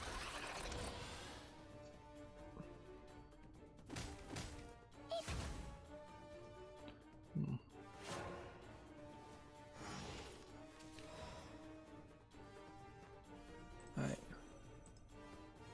What does this do? Whenever someone evolves... Oh, we can't play that right now. So I'll play this. And then... this. And then this. And then this. And then I could evolve this even bigger. It won't be long now. Then we should look at the last words. Put the card in his hand, so we might as well not do that.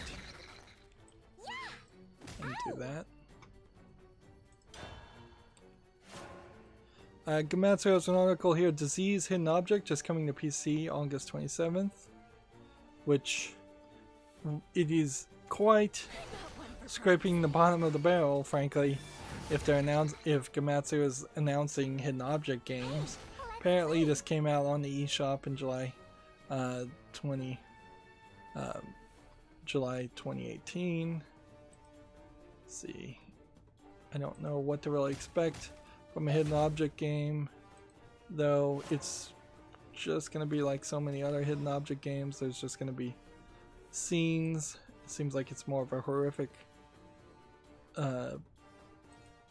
type game. Maybe more hidden object-y. Actually, it seems kind of simple. Seems like there isn't a ton of hidden object things anyways. So, seems like it could be particularly a short experience. Okay, this would be 5. So this should do. Cassiopeia does damage, but 1 damage for every card in your hand. So that's a nice mid-game to early game board clear. Plus it synergizes with having fairly high number of cards in your hand, which there's definitely a lot of stuff there that runs into issues. Let's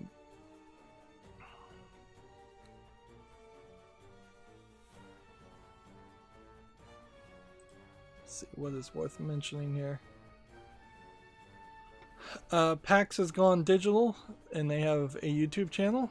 I think that's probably about all we really could say if we look at the channelalytics on PAX. They had a spike of like 7,000 views on July 27th, and then they fell down to about 1.6 thousand views. So yeah, no, it was like 7,000 views, and then they dropped down to about 1,000 views, and now they're getting roughly less than 300 or 400 views a day. Although if you compare that to me in the same time period, I'm getting like 100 views a day. So over their lifetime they've gotten 85,000 views. In the last 35 they've gotten 25,000 views.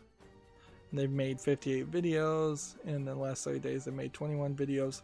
So there's definitely a number there to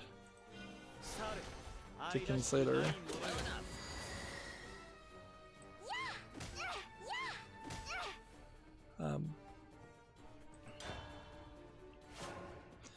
I think PAX in particular has a rough challenge going digital and having a YouTube channel and trying to have trying to make that a digital experience, much in the same way as the sci-fi cons like Comic-Con and such are going to have a hard time convincing people to watch videos for advertisements and presentations versus people just getting their news in a more abbreviated, abridged format. Here's the late game card that I have. It just changes the maximum defense to 6, so it can do massive amounts of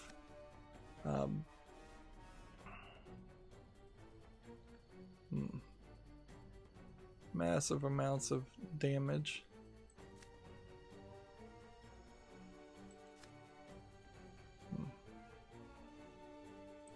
I'm gonna do this, and I'm gonna do this, and then I'm gonna do this, and then I'm going to evolve this. This ends here. So the Okami can attack.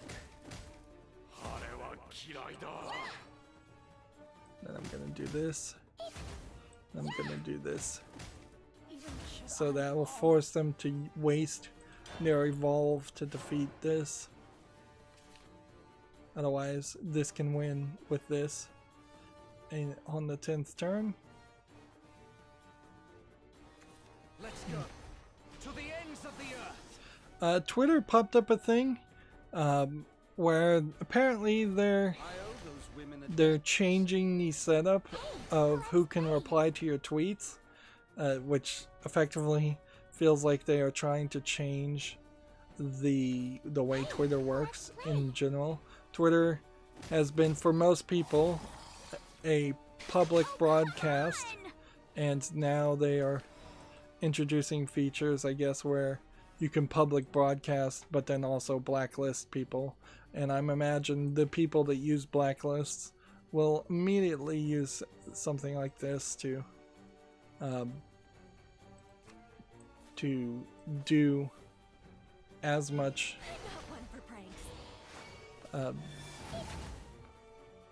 they'll probably immediately use it to do as much possible blocking and destruction and censorship of conversation. If this plays right, all the damage I'm doing right now kind of doesn't matter, but you want to look like you're trying, and you want to have a backup plan in case he does have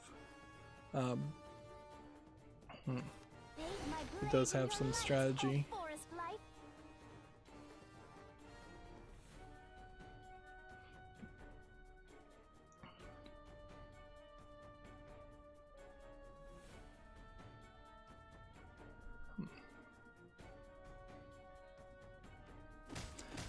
Twitch also has introduced like founders badges, which founders badge is a subscriber badge that's exclusively available to the first 10 prime or paid subscribers of affiliate channels and the first 25 prime or paid subscribers of partner channels. Which, okay, that means very, very few people will ever get that badge. That seems kind of pointless.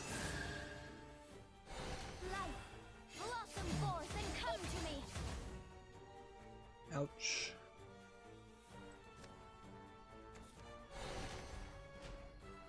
Ow! Ow! Might lose here, which is gonna suck because I wanted to keep that win streak going. See, if I played this, I could do 2 damage to him. If I played this, I'd have to play this and this, which I can't do. So I have to play this. Spirit, everything decays.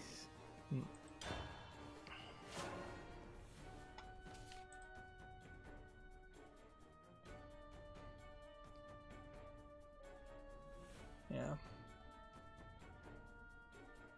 That's gonna be a challenge for them.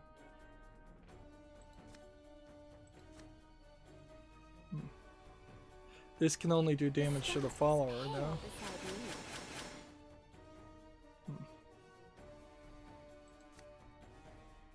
This can do 3 damage after I play this. So you'd want to play this, then this. So the world carries on.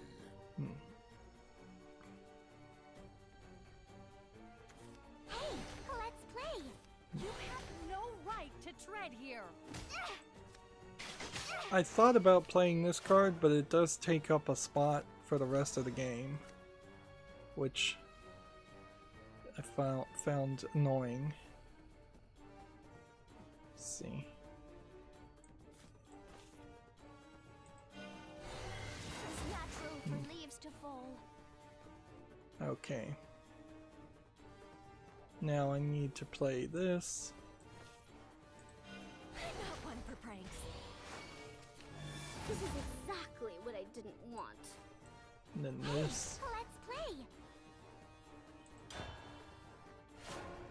play. Gematsu, who shares the same parent company as GDC, has an article here talking about GDC revealing its upcoming virtual program 2021 event lineup. I think GDC, compared to PAX, actually does stand a good chance of working regardless, from remotely, because GDC's speeches are boring, high-level programming speeches and game development speeches that you can kind of expect professionals should be professional enough to be able to sit through them. Although in all fairness, a lot of these types of speeches are heavily predicated, built around the idea of someone just getting a free trip to Las Vegas and getting drunk and gambling, instead of actually paying attention to the presentations. But some of it definitely is also just pressing the flesh and meeting people and developing a cronyist experience. Okay.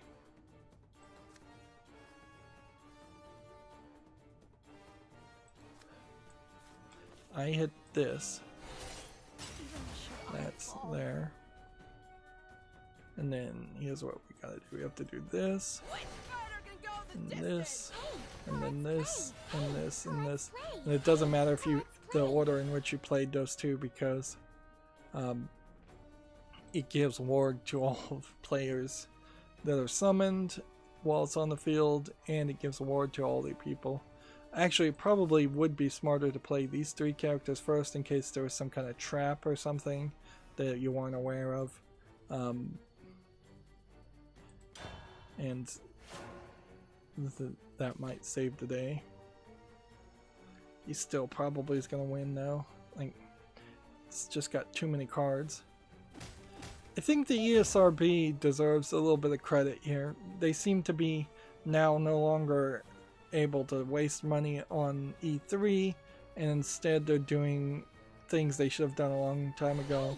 For instance, here they've written a blog about what parents need to know about video game streaming, which I think is a very good idea, both from the idea as far as where can kids watch streaming stuff, although I would argue that they're pointing towards YouTube gaming when they should be probably pointing kids to YouTube Kids, and they're pointing to Twitch, which is probably not a great idea, and Facebook, which is not a great idea, and TikTok, which is probably not a great idea.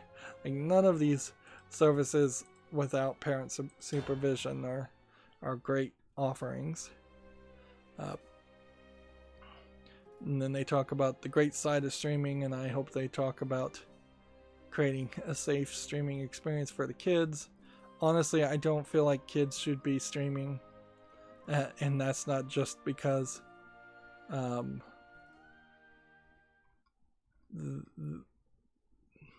frankly, it's allowing kids to broadcast themselves and get rid of their privacy, which honestly, for all future generations, parents should like very, very much strive to keep kids anonymous until they are 18 or older, and not have anybody know their name, what they sound like, what they look like, because all of that is going to lead to major identity theft, major deep fakes,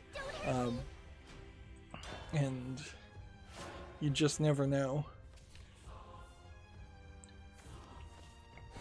And telling a kid when they're 8 years old that they can't stream online is a great way to one, it may start a fight, but two, it's a great way to establish you need to protect your privacy, and I, as the parent, need to protect your privacy and help you protect your privacy. This is not video game related, but there was a story on Reddit, so take it with a grain of salt whether this was a real story that really happened, where a teenage brother apparently caught his like 8-year-old sister sending nudes and stripping on some streaming service, and he told his parents about it.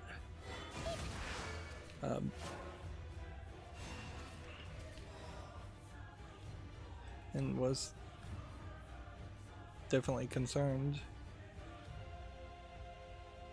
see.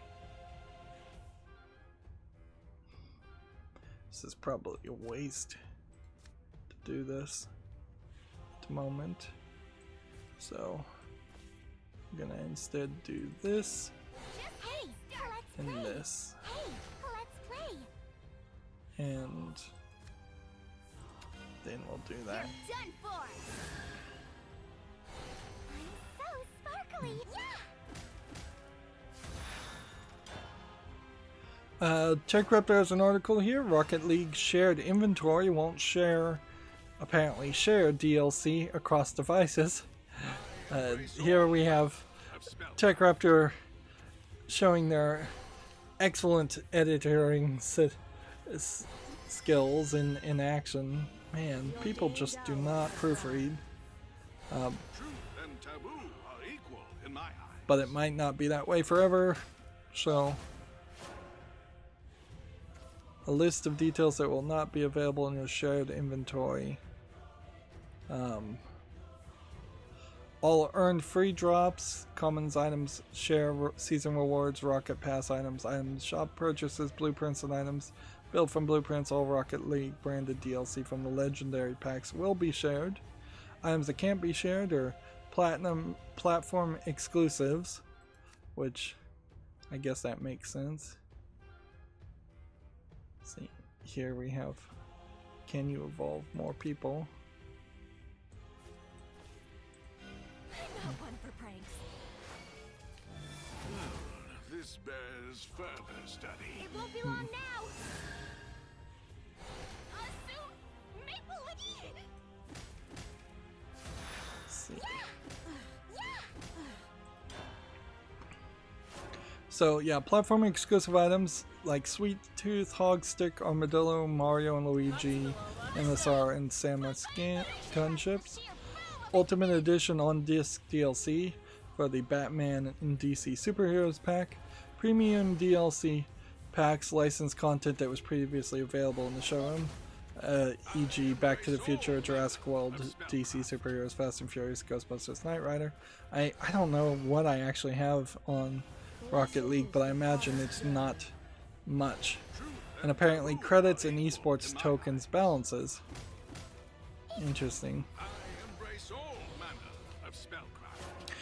In the long run, the idea of going free to play probably is the smart move. It's just in the short run, this is going to be a world of pain for everyone because of the massive amount of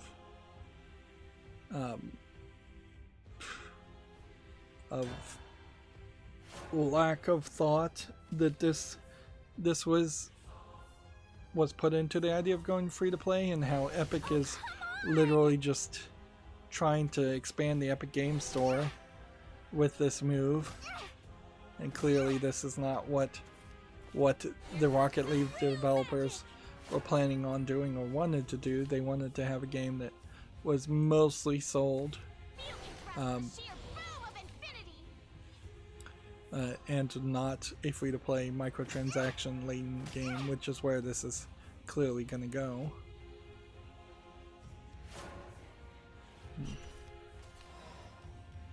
Alright, play. Leave this to me, fairy friends. 7-7. I'll take care of them. Whoa, bud, cut the rough stuff. And then this. Hey, let's play. And then evolve. This ends here. I'm so sparkly. And that. This bears further. Susan Wojcicki is tweeting a lot of things and promoting a lot of things that are not YouTube stuff. Like, here we have one about discrimination against women in the workplace. Here we have one that seems to be a YouTube channel about cooking, so at least that's good. Here you have a New York Times article. So she really is still doing kind of a terrible job as being a spokesman for her own company. She drops the ball on that quite a lot.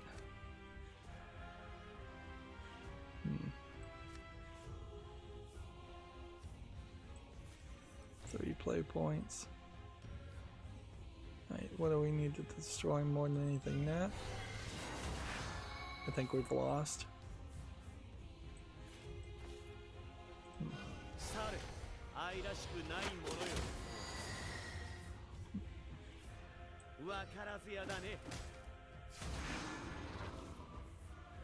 Well, haven't lost. TechRaptor has an article here. G.I. Joe Operation Blackout lets you experience both sides of the battle in October of 2020, which, I don't know, the idea of playing a G.I. Joe game doesn't sound terrible. It's just going to be a matter of, is this a actual good game, or is this just yet another terrible licensed game? And how much of this is just the skinning of a free-to-play multiplayer game versus how much of this is actually going to have an interesting G.I. Joe story, which then gets down to the idea of, have there ever been any interesting G.I. Joe stories in like the comics or cartoons?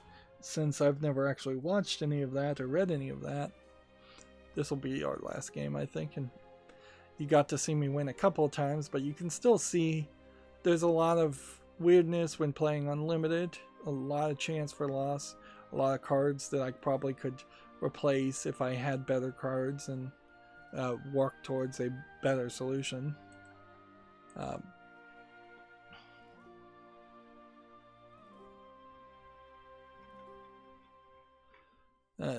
Gematsu has an article that I will editorialize here and say, much to the chagrin of the UK government, a UK survey has found a positive link between playing video games and literacy, which is obvious.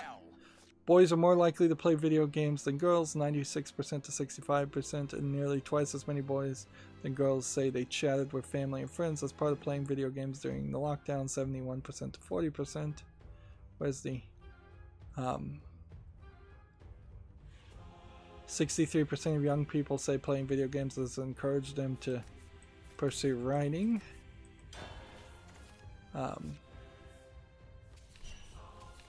79% of respondents explaining that they regularly read game-related materials, including in-game text, reviews, blogs, books, and fan fiction.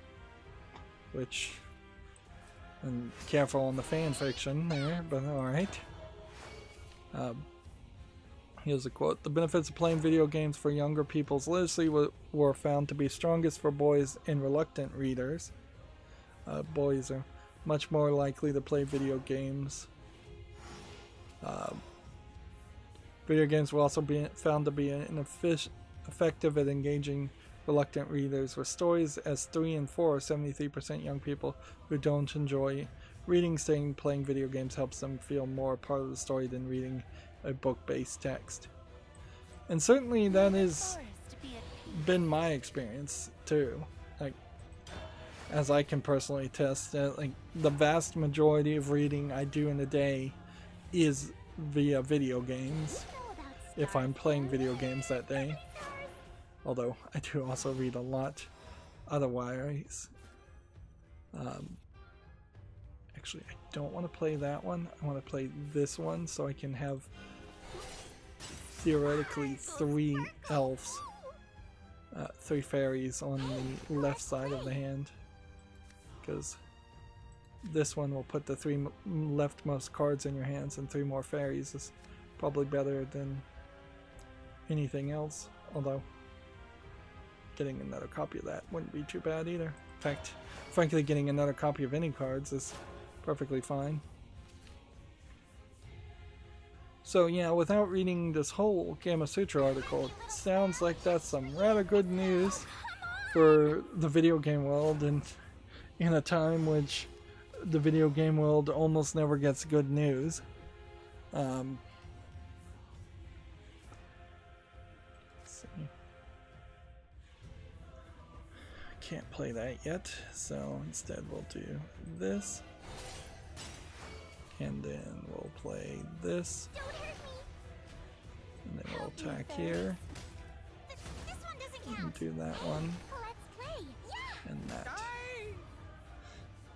That is a very different art style for a leader. Gematsu has an article here. Paradox reports an upturn in revenue as expansion packs drive growth. See Stellaris developer Polaris. So, yep, they're making money apparently.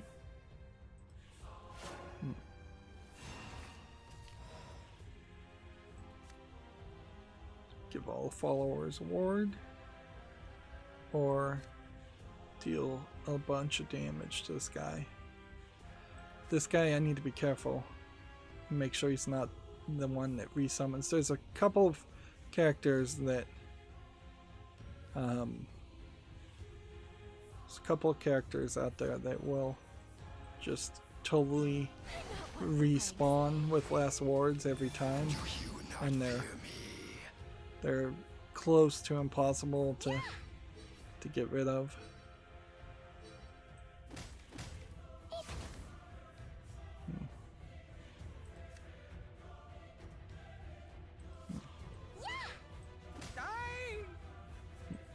Oops. I could have attacked again. I missed an attack there. TechRaptor has an article here. Developer of Hatred is teasing a new game.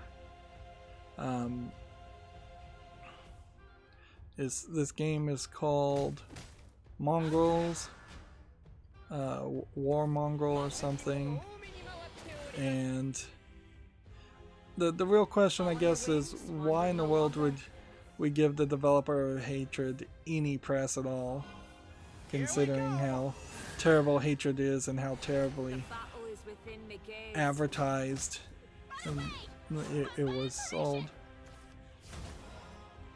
Alright. Want to play this. And then this. And then evolve. You're done for. Keep those eyes healed. And then that. These aren't too bad, actually. So, it ends here. There we go. I don't want to have exactly 9 cards at the end of a turn, though, because that will destroy whatever card I draw next, which could be that 10 mana card that reduces the max to 6. You won't get past me that easy. And so he's playing a deck that is so built around this card. Oh, come on! Alright. 1, 2, 3.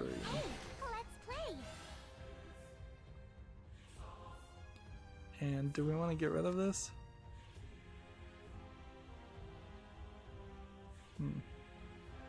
Yeah, we do. I can't look.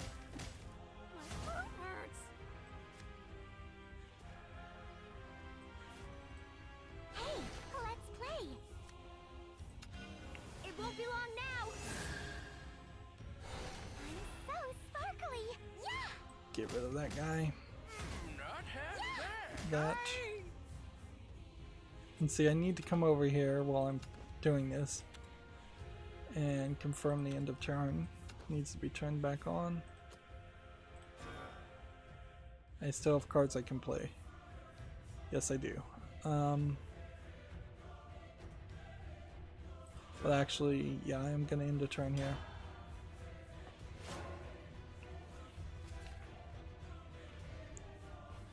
Gematsu has an article here. 3 nasty netcode bugs were fixed around Blightbound's launch, which really does not deserve to be news, but okay. Yeah, I guess this is a inside baseball programming concept. Yeah, I've been thinking about trying to run up a little demo using the password software, GNU password software, GNU password software, that that is out there to see if I could make a different way of making passwords to make them have more characters, but actually be shorter. And this is a thought I've been thinking about, and I've never gotten enough feedback to know if this would actually help humans. Then that's kind of the problem. Is from my programmer's mind, it seems like this might be useful. From the reality, it may not be a better system. But basically, what it would be is there probably would be different levels of security, but at a minimum, there would be 4 groups that have a random, kind of random, but not completely random assortment of. Let's see. Do I want to do this? I think I do. Get rid of that. And then that. And then that.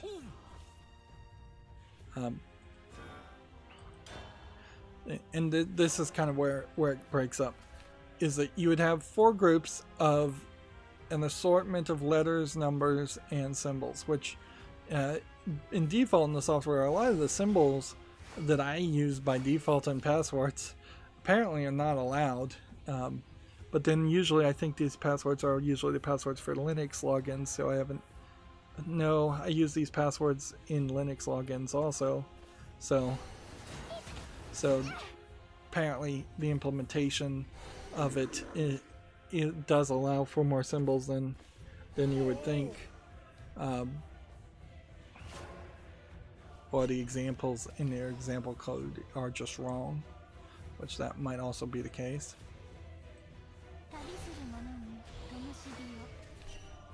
Okay.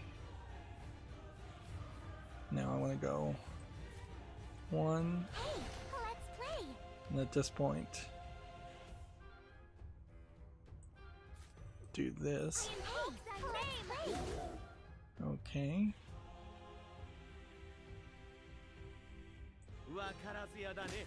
Hit that. But yeah, there would be 4 groups of random numbers and symbols, but behind each number and symbols there would be one of about 8 different colors, and each group would be in like one of about 8 different shapes. So it would be, if your first code, if the first bit of your code is the letter A lowercase, but it has to have a red background in the triangle, you would see that, but then there would be multiple other things there, so somebody looking over your shoulder would still not really be able to tell what the codes were, which is part of the idea, but not the whole part of the idea. Of course, that inherently means that it needs to know what your code is, or at least what the next letter of your code, or combination of color, letter, and symbol of your code is before you type it in, which might defeat some security and lower security. And this is where, frankly, not normal people, but security experts would have to come in and tell me, oh no, this implementation sucks. But you beat me. Yeah. But then also, on top of one group potentially being like 8 numbers, letters, or symbols with colors behind them in the triangle, then you'd also have a random assortment in a square with different colors, and you might have the exact same letter in a different symbol with a different color in them. And so you could potentially, if somebody's just saying, oh, this is just obfuscation, and really all you have to do is tie up the lowercase a that won't actually be true. And the interface for this that I'm thinking about putting on is like an iWatch. So that's why I'm keeping the lowest level of the security down to a minimal number of symbols and things, whereas if you were logging into like a banking website, you could have a lot more symbols or a lot more options on the page. And I'm thinking of doing that in a way so that there is a kind of onion style technology around it, where the next character in the code is encoded into the salted and hashed code that was before it. So if you put in the wrong code, it needs to have a system to still accept the next character even though the first one is wrong, and not give any feedback that it's wrong. Well, look at that. We now have a World Uprooted card pack ticket. That's nice. Let's open it. I don't think World Uprooted is playable in... Oh, it is. Okay, well. Alright. Let's celebrate and open one more pack. Gematsu has that same article. G.I. Joe Operation Blackout, announced for PS4, Xbox One, Switch, and PC. And yeah. There is something about this artwork I think that's worth mentioning, though, is with the exception of Snake, which this may not even be the same Snake. This might be like a female version of Snake from this way the helmet is cut.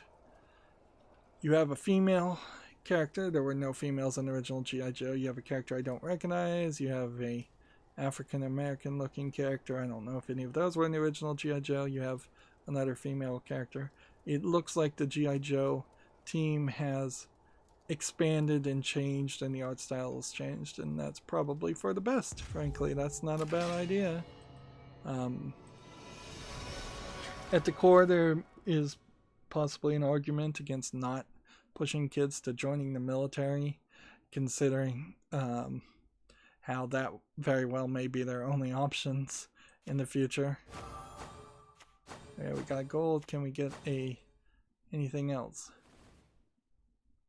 We got the Myth Cleaver, banish an enemy amulet. At the end of your turn, banish a random enemy follower. It seems like that's a fairly difficult card to put into a deck. But Puppet Bomb might actually be more useful too. Let's see how many of those cards now were extra. Only 3. So yeah, we're getting our vials up. But we still don't have the amount of vials that are anywhere close towards where it needs to be. So off screen, what I'll have to do is I'll need to do the main story practice through the solo story, which is what I've been doing. And I'm going to have to do that every day until I just get all of the main story done, or as much of the main story as I can. Then at a certain point I will uncheck the solo player missions and start just getting ranked missions. Frankly, I probably should be getting ranked missions already. I need to replace this. That was in the wrong direction.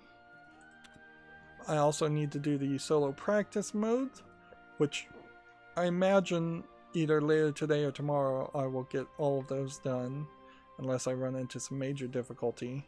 And that'll get us some more gold,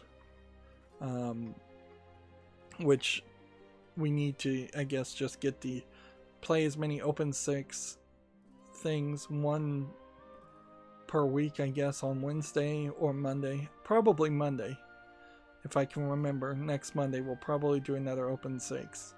And at some point we also need to win Take-Two things and try and win all 5 Take-Two matches, which, yeah, I'm still learning the cards, so Take-Two is probably more difficult than Open 6.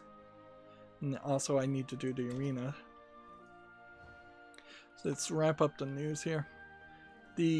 According to Gematsu, the Steam Game Festival returns in October with a slightly stricter demo eligibility rules, which I guess means that they aren't thinking so much about a big sale. Which again, there was a big sale like a week after the last Games Festival, but it wasn't a huge sale. Yeah, and that was like the Steam Summer Sale. So from October 7th to 13th, they'll highlight a number of demos for upcoming releases with a pitch that each demo is only playable for the duration of the event, which, oh, that certainly explains why so many demos came out, over 900. But I don't understand why it would only be available at that point. That seems really dumb.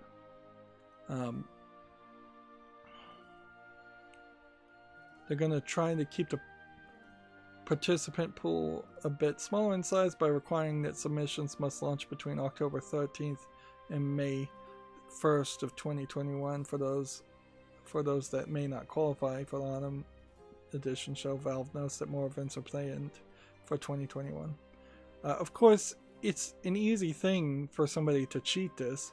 All they have to say is, okay, we are planning on releasing our game on Steam. The release date will be between the 13th of October and May 1st, and then they just need to, after the 13th of October, change the release date. So it'd still be very easy to cheat there. And I'm not sure how much success having all those demos really worked. And I think it's kind of stupid in general to make a demo and not allow the demo to be available at some point. And like, best case scenario, what you have there would be you make a demo, you release it during this festival, then you take the demo away, then the game launches, then you bring back the demo. Or you bring back the demo 6 months after it's been launched out of its launch window. Which, that seems silly, frankly. That seems kind of ridiculous. If Valve's got to figure out a different way, they need to curate, and they don't want to curate is the problem, so limiting to the date, the release date, might be the best way, or one demo per company, per publisher, maybe, or your game has to be a game that cost at least $20 to have a demo, so no $1.69 games or demos. Moving on, Gematsu has an obituary. Meridian59 and MMO developer Brian Green apparently died. Apparently he went by Brian Psychochild Green at 46. So, good chance this is COVID, but we'll never know. I've never heard of the game. Meridian59 is an MMO. So, yeah. And his studio was called Near Death Studios, which that's an unfortunate title for your company. People should think about that.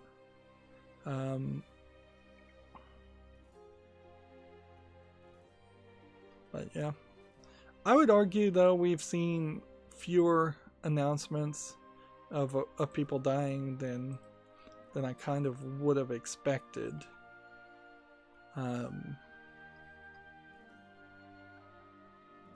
See, the Homeworld 3 Fig campaign, this is Fig, right?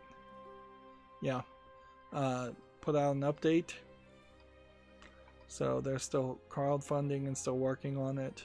Well, they've reached their goal by an extra $500,000, but they're still working on it.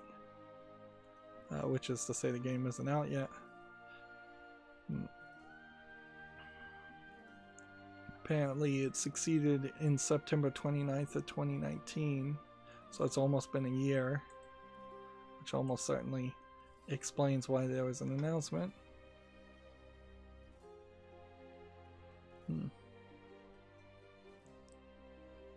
Let's see.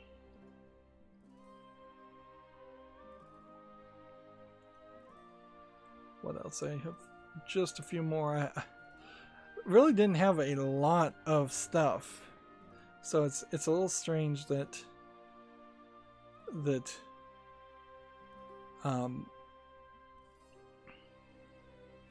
just taking forever to actually get through it. But I guess that's because I'm was actually paying attention to playing the game. August 10th, Epic Game Store was having trouble creating new accounts, which, like, that certainly sucks to have to announce that. And in what I can only describe as completely giving up with the low effort titles, we have a game on Steam here called Anime Nazi Biohazard, which is not only a dark screenshot low effort asset flip game, that it's just like everything in a nutshell. Early access, $1.19, English, Hitler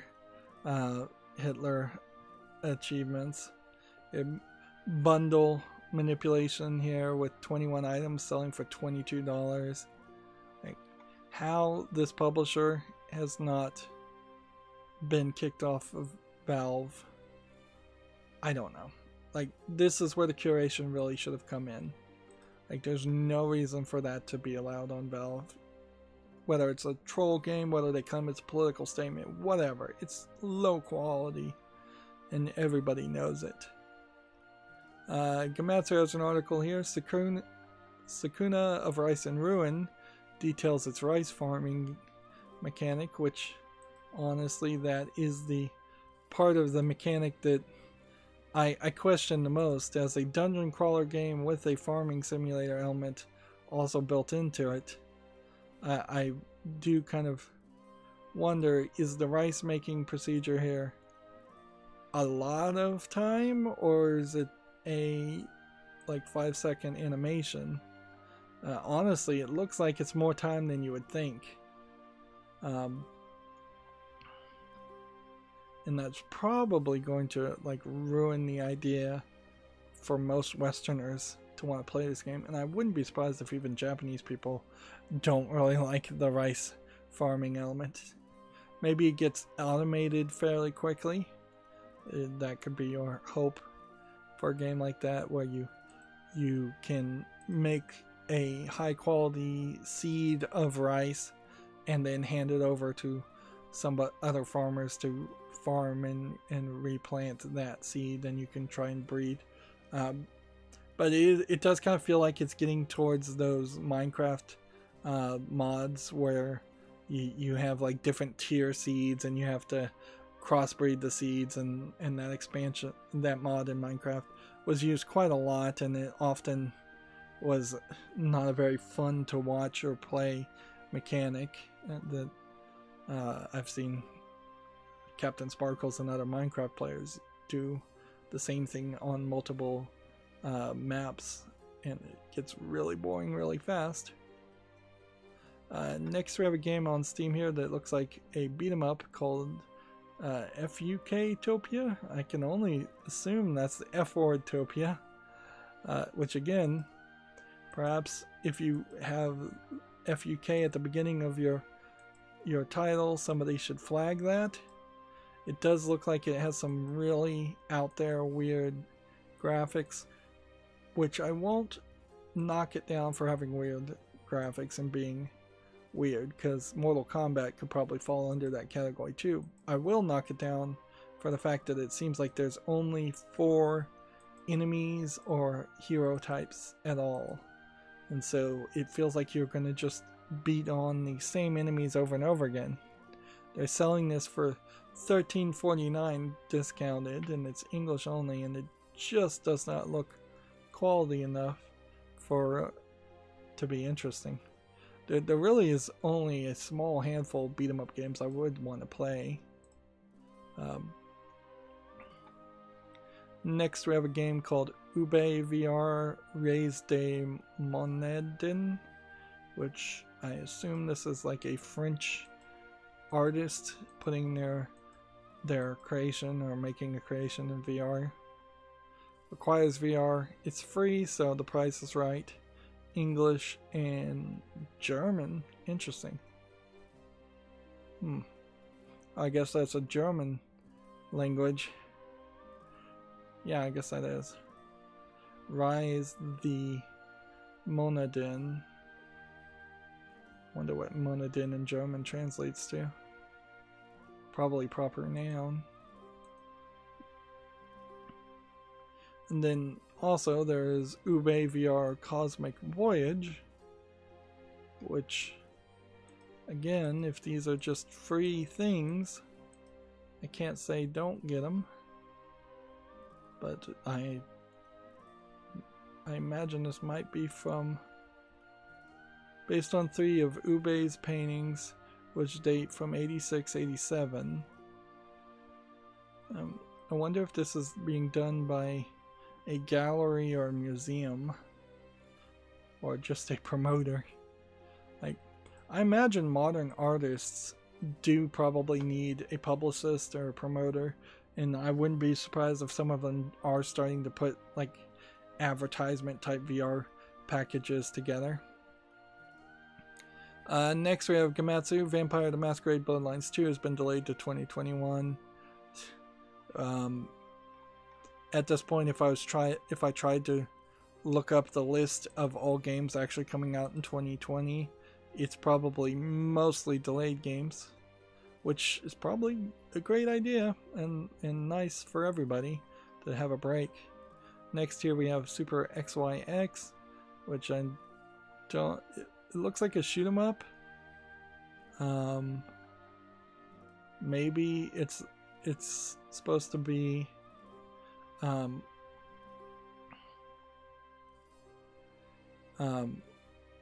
maybe this is supposed to be like a hermaphrodite type character, thus the XYX. There are a very, very small percentage of genetically XXY people that are born.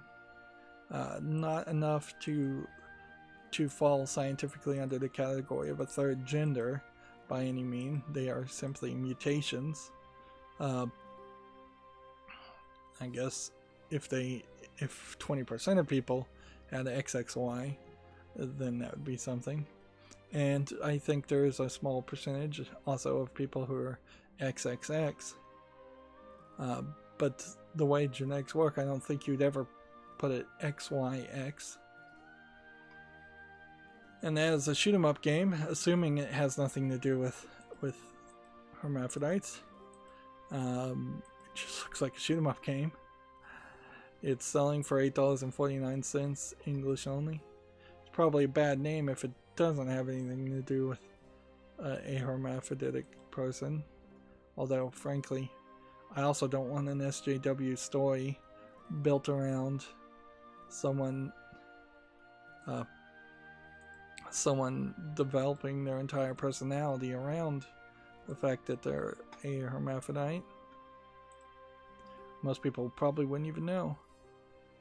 And that brings me to the Humble Bundle, and the Double Fine Bundle ends in like 17 hours, and it doesn't look like there are any other games bundles that are going to be available. And then that brings me back to my Twitter feed, and we'll see if there's been any new tweets. Yep, I'm still toying with the idea of buying some new Asaurus / Gigabyte equipment and getting a like $50 Steam gift card for it. A lot of computer stuffs are showing up on slickdeals.net. I imagine the sales of computer components are fairly down at the moment, but also now would probably be a terrible time for anybody to buy and build a new computer.